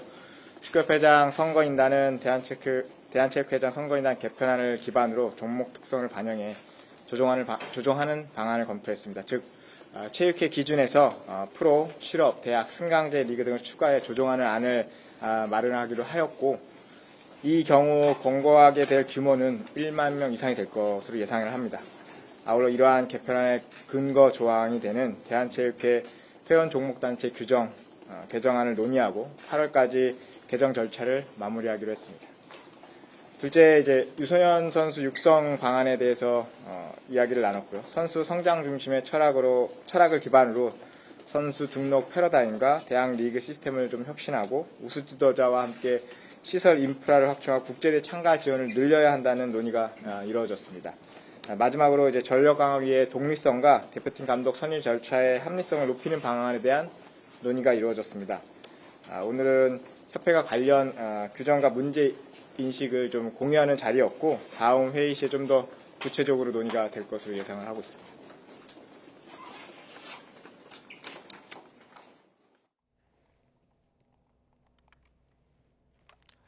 네, 박지성 K축구 혁신위원회 공동위원장의 브리핑 듣고 오셨습니다. 이제 혁신위는 한국 축구대표팀 북중미 월드컵 조기 탈락 이후에 전반적인 쇄신 요구에 맞춰서 출범한 그런 기구인데요.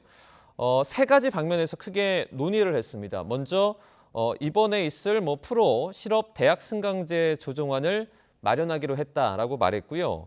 또 대한체육회 단체 규정 관련해서 이 개정 논의를 하는데 8월까지 마무리를 하겠다 이렇게 말했습니다. 그리고 이번에 이제 대표팀 감독 선임 방법이라든지 아니면 지금 공석으로 있는 대한체육회장 선거 관련해서도 이전보다 선거 인단을 크게 늘려서 조금 더 많은 사람들의 의견을 수렴하겠다 이렇게 말했습니다. 자세한 내용은 저희가 또 들어오는 대로 전해드리도록 하겠습니다. 이 폭염의 높은 습도까지 이어지면서 올여름 가전소비 흐름도 달라지고 있습니다. 넓은 공간 전체를 시원하게 하거나 습기를 제거하는 대형 제품보다 필요한 곳만 집중적으로 관리하는 미니 가전이 인기를 끌고 있습니다. 우동건 기자가 취재했습니다. 손바닥만한 제품부터 책상 위에 올려놓는 제품까지 다양한 소형 선풍기가 매대를 가득 채웠습니다. 과거에는 거실에 놓고 가족이 함께 사용하는 큰 선풍기가 대부분이었지만 최근에는 개인의 필요와 생활 공간에 맞춘 소형 제품에 대한 관심이 높아지고 있습니다. 부모님이랑 저랑 원하는 온도가 다를 때 좀 추가로 가지고 있으면 많이 시원해서 즐겨 쓰고 있습니다. 냉방 제품뿐만이 아닙니다. 빨래를 말리고 실내 습기를 제거하는 가전에서도 소형화 바람이 불고 있습니다. 혼자 사는 집이나 작은 공간에서도 부담 없이 사용할 수 있는 미니 건조기와 소형 제습기를 찾는 소비자들이 늘고 있습니다. 보시는 이 건조기는 일반 건조기보다 훨씬 작습니다. 매일 입는 속옷, 수건을 자주 빨아서 말릴 수 있기 때문에 1인 가구를 중심으로 관심이 높습니다. 1인 가구가 늘고 생활 방식이 개인화되면서 가전을 선택하는 기준도 달라진 것입니다. 실제로 롯데 하이마트와 이마트의 가전 판매 동향을 보면 소형 제습기는 190%, 3배 가까이 판매량이 늘었고 건조기와 선풍기, 이동형 에어컨 판매량도 크게 증가하고 있습니다. 가격 부담이 비교적 적고 이동과 보관이 쉬운 데다 좁은 집에서도 공간을 효율적으로 활용할 수 있다는 점이 소비자들의 선택을 받고 있습니다. 대형 제품보다 소비 전력이 낮은 제품이 많아 전기요금 부담을 덜 수 있다는 것도 장점입니다. 필요한 공간만 효율적으로 관리하려는 수요가 커지고 있습니다. 폭염과 높은 습도가 반복되는 만큼 공간과 전기요금 부담을 줄일 수 있는 소형 가전 시장은 계속 확대될 것으로 보입니다. 내가 생활하는 공간만 집중적으로 관리하는 작은 가전, 달라진 주거 환경과 생활 방식이 여름철 가전 시장의 풍경도 바꾸고 있습니다. YTN 오동건입니다. 쿠팡 물류센터 화재를 수사하는 경찰 수사전담팀이 현장 관계자들을 참고인 신분으로 조사하며 화재를 원점부터 재구성하는 데 주력하고 있습니다. 인천경찰청 수사전담팀은 지난주부터 최초 신고자를 포함한 쿠팡 현장 관계자들에 대해서 참고인 조사를 진행했다고 밝혔습니다. 경찰은 이들을 상대로 발화 순간부터 자체 진화 시도, 대피 과정에 이르기까지 전반적인 과정을 재확인한 것으로 파악됐습니다. 또 발화 전후 장면이 담긴 내부 CCTV 원본을 확보하기 위해 쿠팡 측과 협의를 이어가고 있는 것으로 확인됐습니다. 잠실 개표소 봉쇄 시비로 체육단체들이 사무실을 쓰지 못하는 가운데 경찰이 체육단체가 잠실 개표소로 진입하겠다고 하면 적극적으로 협조하겠다고 밝혔습니다. 박정보 서울경찰청장은 오늘 정례 기자간담회에서 체육단체가 정상적인 업무를 하지 못하는 것에 대해 안타깝게 생각한다면서 이같이 밝혔습니다. 박 서울청장은 참정권 침해에 대한 의사표현도 중요하지만 체육회의 업무도 보호를 받아야 할 권리라고 말했습니다. 다만 시민의 안전을 최우선으로 고려해야 하기 때문에 현장 상황을 판단해서 조치하겠다고 설명했습니다.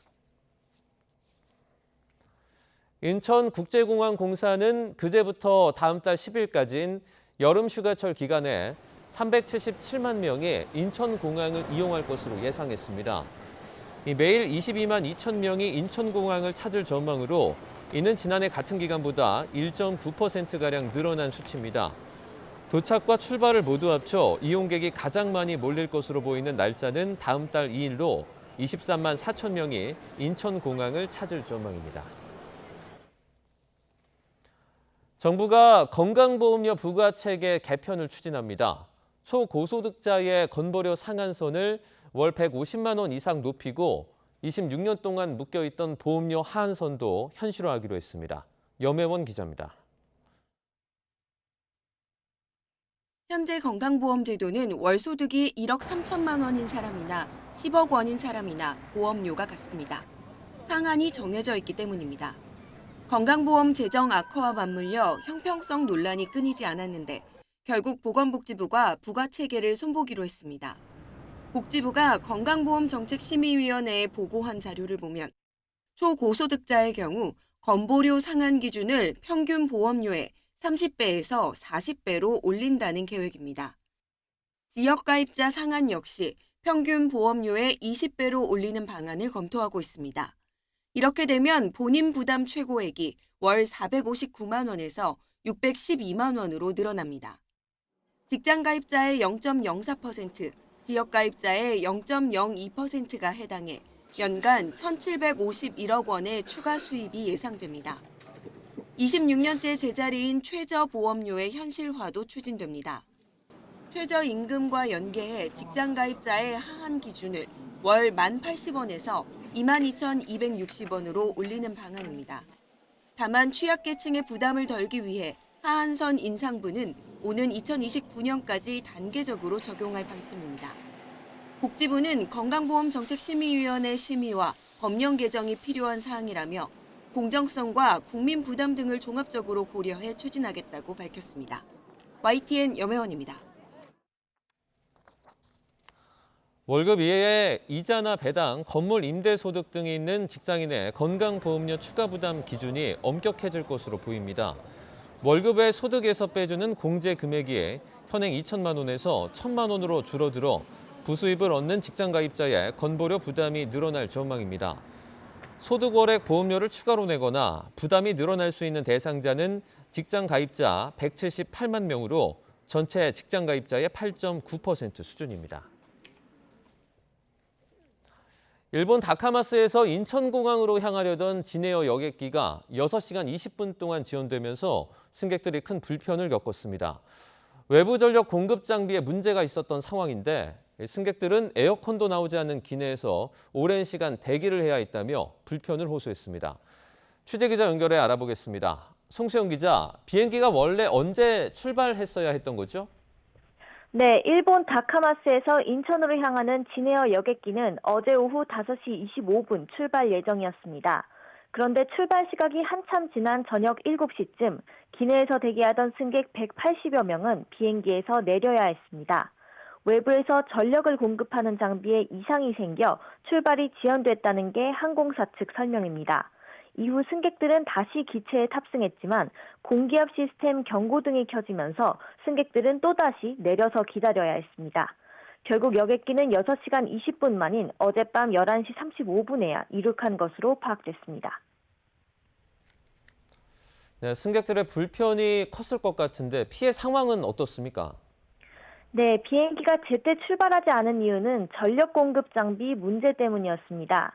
이 때문에 기내에서는 승객들이 대기하던 중에 에어컨이 꺼지면서 승객들이 30여 분 동안 찜통 더위를 느꼈다고 호소했습니다.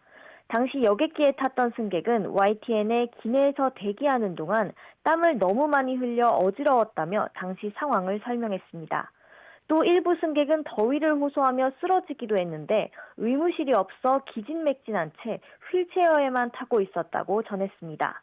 같은 공항을 이용한 목격자는 비행기에 탔다가 내린 승객의 얼굴이 빨갛게 익어서 급하게 앉혀 부채질을 해주고 이온 음료를 건네줬다고 말했습니다.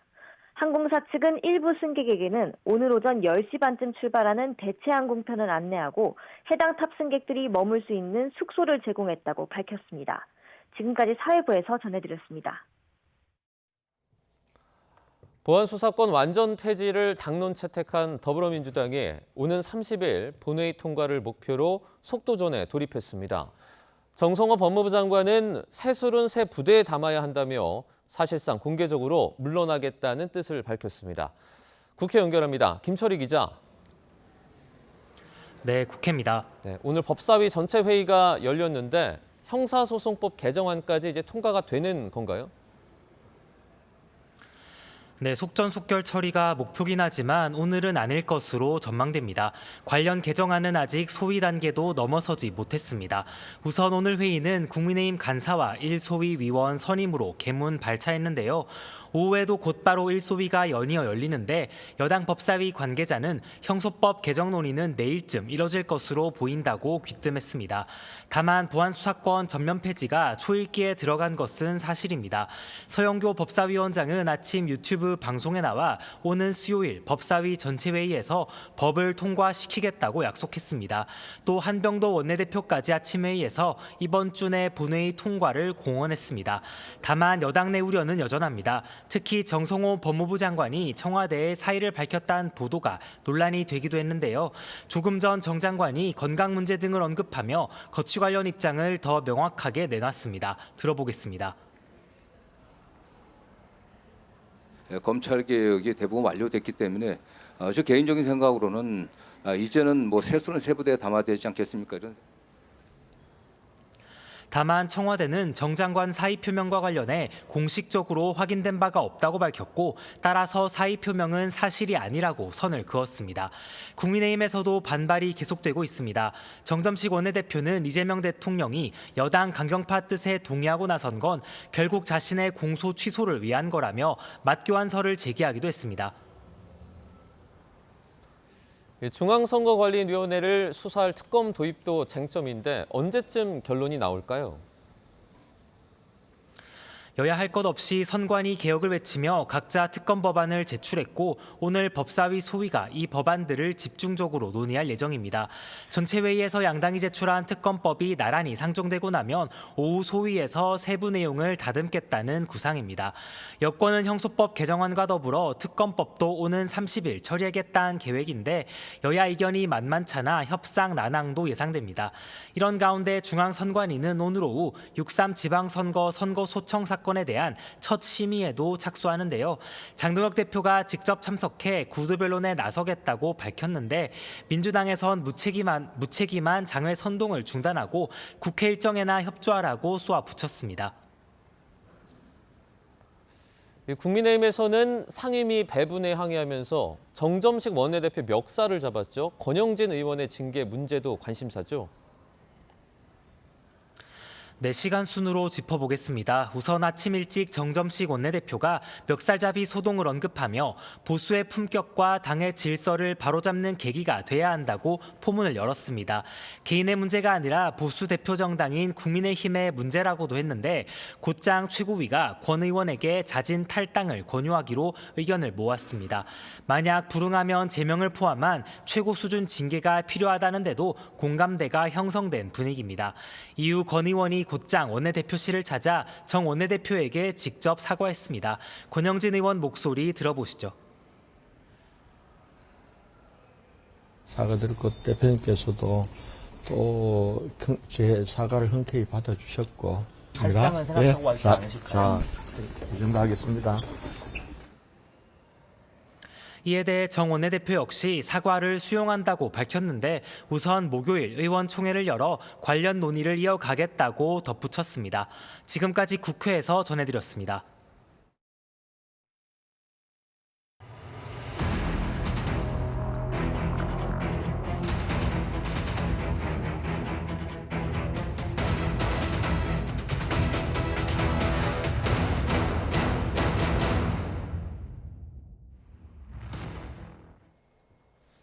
잠시 후 2시부터 윤석열 전 대통령의 공직선거법 위반 사건 1심 선고가 열립니다.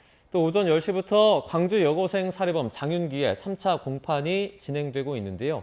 관련 내용 김광산 변호사와 함께 이야기 나눠보겠습니다. 어서 오세요. 어서 오세요. 네, 안녕하세요. 윤 전 대통령 공직선거법 위반 사건 1심 선고가 이제 잠시 뒤면 나오게 될 텐데 네. 발언이 이제 문제가 된 거잖아요. 네네. 그것이 이제 허위냐 아니냐 이걸 따지게 될 텐데 핵심 쟁점은 어떻게 봐야 됩니까? 핵심 점은 이제 두 가지예요. 예. 하나는 2012년도에 이제 대검 중수과장 시절에 윤대진 검사장의 형인 용산경찰서 세무서장 윤우진 씨가 있어요. 예. 이제 뇌물 사건이 문제가 됐거든요. 예.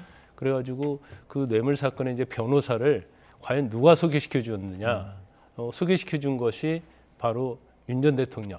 그 당시에 2012년도에 이 얘기하는 겁니다. 그런데 거기에 대해서 윤 전 대통령이 나는 소개시켜 준 적이 없다. 지난 대선 과정에 그런 발언을 한 거 하나고요. 그다음에 우리가 대선 때도 그렇고 대선 이후에도 건진법사 전성배 씨에 대한 논란이 많이 있었잖아요. 그랬죠. 그러면 무속인인 건진법사를 어떻게 만나게 된 거냐. 그래서 건진법사하고 김건희 씨하고 윤석열 전 대통령이 같은 자리에서 예. 만난 적이 동석을 했느냐 이런 부분이었는데 나 함께 한 적은 없다 이렇게 얘기를 예. 한 거예요. 그러니까 김건희 씨 소개가 아니다. 뭐 이런 그렇죠, 얘기였죠. 그렇죠. 예. 그래서 민주주의 특검에서는 뭐 소개했다는 것도 사실은 윤 전 대통령이 소개를 했고 그다음에 같이 동석한 사실이 이제 밝혀졌다 해서 기소를 한 거죠. 네, 잠시 언급을 해주시기도 했는데 실제로 어떤 발언이 문제가 됐는지 윤 전 대통령 과거 발언을 저희가 준비했는데요. 먼저 듣고 오도록 하겠습니다. 그리고 저는 윤우진 그 서장하고 가까운 후배의 친형이기 때문에 제가 알고는 지냈습니다만은 이런 뭐 부적절한 일은 전혀 없었고 우리 당 관계자분께서 이분이 많이 응원하신다고 해서 인사를 한 적은 있습니다만은 배우자분과 같이 만나신 건 아니에요? 그건 아니고요.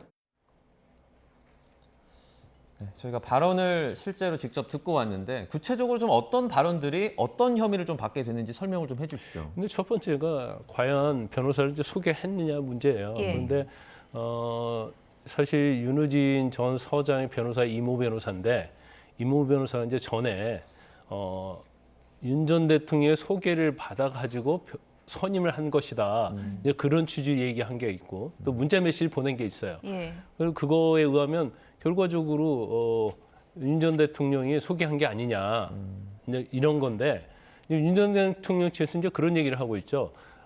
이모 변호사를 소개한 적이 없다는 거고 예. 인사로는 온 적이 있다는 거예요. 그럼 이모 변호사가 아니 그때 왜 윤 전 대통령이 소개했다는 문자 메시지를 보냈냐 하니까 그 당시에 윤대진 검사장이 예. 현직에 있었잖아요. 네네. 그러니까 검사장이 소개했다고 하면 그럴 것 같아서 그렇게 문자를 보냈다 얘기하는데 그게 이제 설득력이 있는지 없는지는 모르겠어요. 그건 이제 재판부에서 판단을 해야 하는 거고.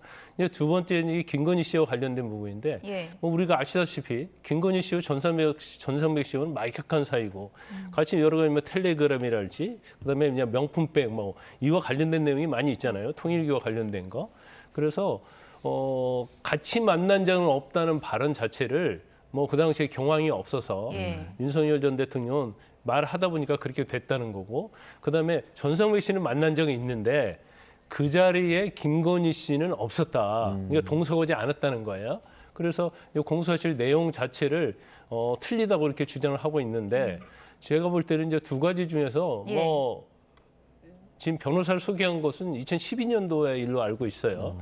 그건 뭐 그렇다 치는데 김건희 씨와 관련된 부분, 전성배 씨와 관련된 것은 무속인과 관련된 거잖아요. 그런데 지난 대선 때, 네. 전전 대선이죠. 윤 전 대통령하고 이재명 대통령하고 투표 결과가 예. 굉장히 근소한 차이 났지 않습니까? 그렇죠.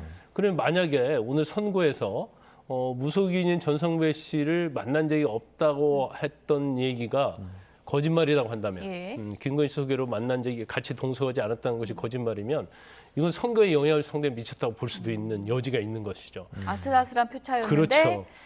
이게 거짓이었으면은 표차가 어떻게 됐을지 모른다. 뭐 그렇죠. 이런 게 이제 특검의 선거에 주장인 거죠. 당락에 영향을 예. 결정적으로 미칠 수도 있다는 거죠. 그래서 오늘 이 두 가지 범죄 혐의 중에서 예. 이제 뒷부분 전성배 씨와 관련된 부분이 유죄가 만약에 나온다고 한다면 결과적으로 상당히 무거운 형이 선고될 가능성이 크죠. 이 부분의 사실 여부가 더 중요하군요. 두 그렇습니다. 번째가. 네. 그런데 이런 발언과 관련해서 이제 혐의를 따질 때 이 발언 자체가 사실이 아니고 허위였다라면 바로 유죄 이렇게 되는 겁니까? 아니면 뭐 의도성 같은 걸 또 좀 따지게 됩니까? 원래 이제 고의범이죠. 그러니까 예. 허위 사실 공표를 하는 게 있어서 예. 고의가 있었느냐, 아니면 그 당시에 인식을 그렇게 하고 있었느냐.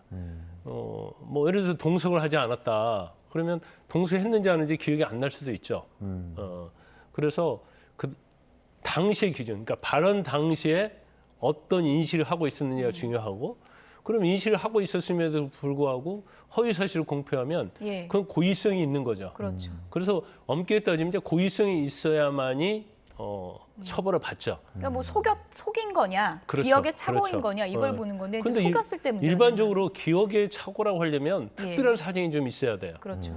근데 그 당시에 특히 전성배 씨와 관련된 부분이랄지 아니면 윤우진 전 사장에 대한 변호사를 누가 소개시켜 주느냐는 쟁점이 명확하거든요. 그리고 이게 한두 번 나온 이슈가 아니기 때문에 그 당시에 내가 착오로 했다 이런 주장은 받아들이지 않을 가능성이 크고 지금 착오로 했다고 주장을 하지 않고 있어요. 그 이모 변호사를 나는 소개하지 않았다는 거고 예. 그다음에 김건희 씨와 같이 동석해서 전성배 씨를 만난 적이 없다. 그렇기 때문에 본인의 어떤 인식에 있어서 착오로 인해서 그런 것이라는 주장은 아닌 걸로 보입니다. 네. 특검이 지금 뭐 징역 2년을 구형한 상황인데 어쨌든 재판부가 이걸 판단을 해야 되잖아요. 네. 그런데 이 사람이 실제로 착각을 했는지 아니면은 의도성을 가지고 거짓말을 했는지 이 판단 기준은 좀 어떻게 되나요? 이제 전체적인 증거를 봐야 하는 거죠. 실제로 이제 당사자였던 윤우진 전 서장이랄지 특히 이제 중요한 건 그 변호사의 진술이랄지 그다음에 이제 그 당시의 상황 그리고 김건희 씨와 관련된 부분은 지금 아마 민주기 특검에서 상당히 많은 증거를 냈을 거예요. 예. 그래서 윤석열 전 대통령의 그 진술 자체가 이제 허위인지 여부 이런 것들을 증거 가지고 이제 판단하는 거죠. 같이 판단하는 거죠. 그래서 뭐 의심이 없을 정도로 합리적으로 증명이 됐다고 한다면 이제 유죄 선고를 하는 거고요. 이제 그렇지 않고 뭔가 좀 애매하다랄지 네. 뭐 직접 증거가 됐건 간접 증거가 됐건 뭐 좀 부족하다 하면 이제 무죄를 선고할 가능성이 있죠. 판단 기준에 이제 중요한 근거가 되는 것 중에 하나가 이제 그 정보가 허위 정보였다면 이제 유권자 판단에 어느 정도 영향을 줄 수 있는 정보인가 뭐 그렇죠. 이런 부분도 좀 구체적으로 따지게 되겠죠. 그렇죠. 예. 일반적인 뭐 유증죄랄지 그런 데서는 뭐 형량에 있어서는 어느 정도 따지지만 이제 공직선거법 위반에 있어서는 이런 발언 자체가 이제 허위 발언으로 인정되는 걸 전제로 얘기할 때 이 네. 발언 자체가 과연 표에 얼마나 영향을 미쳤느냐. 그건 뭐 당선되고 당선되지 않고를 떠나서 네. 그래서 이제 자기의 어떤 당선을 목적으로 허위 사실을 유포했고 결과적으로 이제 당선이 됐잖아요. 근데 이게 명백히 허위 사실이고 당선에 또 영향을 또 상당히 미쳤다고 볼 수밖에 없다고 한다면 이제 형량은 대폭 높아질 수밖에 없는 거죠. 예단하기는 상당히 어렵겠지만 지금까지 드러난 사실만 봤을 때는 선고 결과가 좀 어떻게 나올 것 같으세요? 아니 뭐 그게 선고가 얼마 남지 않아서 네. 뭐 사실 예측하기는 쉽지 않아요. 예. 그런데 저는 이제 개인적으로 볼 때 이제 전성배 씨와 관련된 부분은 우리 국민들이 워낙 많이 들었잖아요. 그리고 워낙 김건희 씨와 관련이 많이 있잖아요. 그렇기 때문에 뭐 전성배 씨와 관련된 부분은 이제 다른 부분은 모르겠어요. 그러니까 변호사 누가 소개시켜 주었느냐는 뭐 윤석열 전 대통령이 잘 알겠죠. 근데 같이 동성하고 소개시켜갖고 전성배 씨 같이 만났냐 여부. 예. 이제 그거 자체는 제가 볼 때는 뭐 유죄 가능성이 좀 많이 있지 않을까 싶어요. 근데 뭐 제가 기록을 본 것도 아니고 그다음에 명확하게 거기에 특검이 낸 증거가 어떤 것이 있는지 그런 것도 이제 언론에 보도가 안 돼 있기 때문에 단지 이제 전성배 씨의 어떤 논란이랄지 예. 이제 그런 걸 전체 취지를 보면 뭐 그 부분은 뭐 인정될 가능성이 좀 크지 않을까. 만약 인정이 된다고 하면 이제 형량도 상당히 무거운 형이 내려질 것이다 이렇게 봅니다. 사실 뭐 윤 전 대통령 재판이 워낙 많고 그 중에 이제 내란 재판이 핵심이긴 한데 이번 선고가 이제 관심을 받는 건 국민의힘이 그렇죠. 선거 보전 비용 거의 400억 가까이 확정되면 내야 되는 거잖아요. 예. 그래서 제가 아까 이제 무거운 형이라는 게 예. 우리가 뭐 징역 5년, 10년을 무거운 형이라고 말하지만 네. 오늘 선거에 있어서 100만 원 이상이면 무거운 형이에요, 사실은. 왜냐하면 100만 원 이상의 형을 받게 되면 뭐 본인의 뭐 어떤 피선거권도 문제가 있지만 뭐 무기징역 이미 뭐 2심에서 다 선고를 받았기 때문에 이제 나중에 이제 대법원서 결론이 나겠지만 지금 원심에서 받았잖아요. 그래서 그 부분을 차치하고더라도 이제 제일 중요한 것은 이제 발등에 비는 부분은 국민의힘이죠. 그렇죠. 그래서 보전 받은 비용이 대선을 통해서 받은 비용이 378억이거든요. 예. 그러면 400억 가까이 되는 397억입니다. 네. 397억 5,600만 원이네요. 네, 397억이기 때문에 예. 만에 하나 100만 원 이상 형이 선고가 되면 예. 국민의힘에서는 보전받은 비용을 선관위 이제 반환을 해야 하는 그런 후보를 상황이죠. 낸 당이 내는 거군요. 그렇죠. 예. 그러니까 이거 대법원이 확정되면 내게 되는 거죠. 그렇죠. 대법원 확정이 돼야 하기 때문에 이번은 뭐 1심이잖아요. 2심, 3심 시간은 많이 남아 있는데. 근데 국민의힘에 그 정도 그 돈이 있는 거예요? 아니 뭐 현금, 예금 합쳐도 그 정도는 안 되는 걸로 알고 있어요. 예. 그런데 만약에 하나 대법원에서 확정이 돼서 이 보전받은 비용을 반환하려고 하면 아마 당사까지 팔아야 할 겁니다. 그렇군요. 당사까지 팔으면 뭐 지금의 뭐 금액은 뭐 충분히 반환할 수 있어요. 그렇지만 이제 당사를 팔지 않으면 가지고 있는 현금과 예금 가지고는 반환하는 데서는 아주 부족하죠. 네, 오늘 오후에 이제 선고 결과가 1심 나오게 되는데 관련 소식은 또 저희가 들어오는 대로 전해드리고요. 자, 저희 다른 이슈도 하나 다뤄보겠습니다. 여고생 살해범 장윤기의 지금 3차 공판이 열리고 있는데 뭐 실제로 당시에 피해자를 도우려다가 중상을 입은 또 어떤 학생이 오늘 나와서 증인을 서기도 하고요. 어쨌든 범행 당시 상황을 밝힐 수 있는 중요한 어떤 공판이라고 볼 수 있겠죠. 네, 그렇죠. 그런데 이제 일반적으로요. 지금 장윤기에 대한 사건은 강간 목적 살인이냐, 그냥 살인이냐 이게 제일 중요한 쟁점 아닙니까? 그런데 사실 장윤기가 2차 공판에서 강간 목적 살인이 맞다고 다 인정을 했기 때문에 더군다나 자기와 관련된 범죄 혐의가 이채원 양에 대한 살해 사건, 강간 목적 살인 사건 말고도 뭐 베트남 여성, 그다음에 오늘 증인 나오는 뭐 흉기 부상이 입은 남성 이런 거에 대해서 사실은 증언이 필요가 없죠. 그러면 다 인정을 해버리고 그다음에 검찰이 제출한 증거를 또 다 동의를 해버렸거든요. 그렇지만 아마 그 당시 상황과 관련해서 검찰에서는 좀 입증을 하고 싶은 것 같아요. 그래서 어떻게 보면 뭐 수사기를 많이 나와 있겠지만 그 장윤기를 말리려고 했던 그 남성을 불러서 좀 생생한 좀 증언을 듣고 싶어하지 않나. 또 경우에 따라서는 이 내용 자체가 이제 장윤기의 형량에 또 영향을 미칠 수 있는 여지가 있다고 이제 검찰에서 보고 있는 거죠. 네, 뭐 범행 동기와 관련해서는 여러 가지 이제 좀 증거가 탄탄하게 좀 쌓여가는 그런 느낌도 있습니다. 고교 시절 대화록이 지금 증거로 나왔다고 그러는데 어떤 내용이었나요? 이 내용 자체는 뭐 특히 이제 여성과 관련돼서 납치해서 뭐 성폭행을 하겠다 뭐 그런 취지들. 이게 대화록 말고도요 사회복무용 근무할 때 하고 또 고등학교 뭐 친구들과도 이제 그런 취지의 대화를 많이 했다고 그래요. 여고생을 납치하고 싶다 이런 글도 있었다고 그럽니다. 그 납치 이유는 뭐 명확하지 않겠습니까? 그래서 이제 만약에 장윤기가 강간 목적이 아니고 나는 그냥 우발적 살인했다고 했다고 한다면 이러한 증거들이 아마 그 장윤기의 주장을 탄핵할 수 있었을 거예요. 근데 이제 다 인정을 하잖아요. 그러니까 장윤기의 어떤 자백에 이러한 증거들이 명확하게 이제 보강 증거가 되는 거죠. 일반적으로 이런 사건이 벌어지면 대부분 이렇게 부인을 많이 하지 않습니까? 어떻게 보면 자기의 형량을 줄이기 위해서. 근데 장윤기는 왜 이렇게 다른 모습을 좀 보여주는 건가요? 그건 이제 방법이 없었던 거죠. 그러니까 처음 재판을 할 때 6월 22일이었나요? 지난달? 그 재판 올 때까지만 해도 다 부인했잖아요. 그리고 첫 재판 때 강간 목적이었냐 아니냐 하니까 보류하겠다.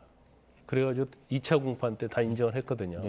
그런데 본인도 뭐 이게 인정을 하냐 인정하지 않느냐 또 어떤 죄가 적용되느냐에 따라서 형량이 엄청 달라지는 걸 알고 있을 거예요. 그런데 1차 공판, 2차 공판 사이에 사실은 장윤기에 수사했던 경찰서의 어떤 비리 이런 것들이 다 드러나지 않았습니까? 그리고 강간 목적 살인과 관련된 증거들이 언론 보도에 많이 됐고 또 제출됐고 아마 본인 자체도 뭐 그 수사기일과 관련된 증거를 다 보게 됐을 거예요. 그때는.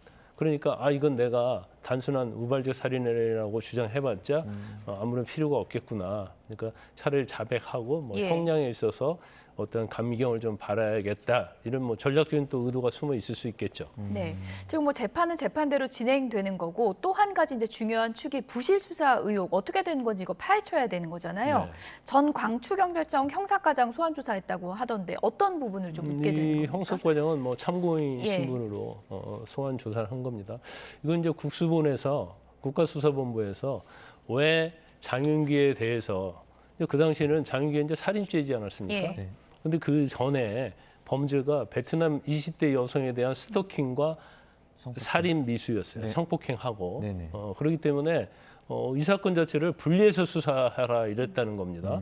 그걸 수사팀에게 전달을 했다는 거예요. 아마 그 국수본의 수사계장이 그다음에 광주경찰청, 광주경찰청에서 광산경찰서 이런 식으로 전달이 된 것 같아요. 그런데 뭐 저도 이해가지 않는 측면이 왜 국수본에서 뭐 수사를 병합하지 않는 것은 그 경찰서의 재량이거든요. 어떻게 하느냐는. 그리고 이 사건 자체를 과연 분리할 필요가 있는가. 왜냐하면 범행이 수법도 상당히 동일하고 예. 또 거기에 성폭행도 있는 것이고 강간목적 살인도 있는 것이고 그다음에 또 살해하려는 의도가 있었던 것이고 그렇다고 한다면 이 사건 자체가 사실은 굉장히 강간목적 살인이라는 걸 입증하는 데 있어서 베트남 여성 사건도 굉장히 중요한 거거든요. 근데 왜 국수본까지 나서서 이걸 분리하라고 했을까? 병합 수사하지 않고 그건 참 이해가지 않는 측면이 있어요. 그래서 뭐 형사과정 불러가지고 국수본 측에서 어떤 지시를 받았느냐 그런 거에 대해서 조사를 하기 위해서 소환한 걸로 보입니다. 마지막으로 짧게 하나 더 여쭤보면 박성주 전 국수본부장 있지 않습니까? 살인과 성범죄 분리수사는 통상적인 지시라고 이렇게 또 발언을 하기도 하는데 이거는 맞는 말인가요? 아니 일반적으로 이제 성범죄 사건은 네. 경찰서 여성 청소년계에서 수사를 하고요. 예. 살인 사건 자체는 강력계에서 수사를 합니다. 강력 사건이기 때문에. 네네. 그런데 지금 베트남 여성과 관련된 수사 자체는 성범죄이면서도 그때 살해를 하려고 했느냐 이제 이 부분이 중요한 거거든요. 스토킹도 있고. 이제 그렇기 때문에 설사 이게 분리된다 하더라도 범인 한 명이 범죄를 저지른 거고 베트남 여성에 대한 사실은 사건도 단순한 성범죄가 아니거든요. 예. 어떻게 보면 강력범죄에 속할 수 있는 거고 설사 강력범죄가 아니다 할지라도 이 수사를 병합해서 같이 일관성 있게 연관성을 사실은 수사하는 게 맞겠죠. 근데 단순히 뭐 성범죄고 이건 부서가 다르기 때문에 당연히 분리해서 해야 한다. 그건 장윤기 사건에 이렇게 맞지 않는 것 같아요. 네. 어쨌든 뭐 경찰이 스스로 쇄신하는 좀 획기적인 방안이 좀 나와야 될 것 같습니다. 지금까지 김광상 변호사였습니다. 고맙습니다. 고맙습니다.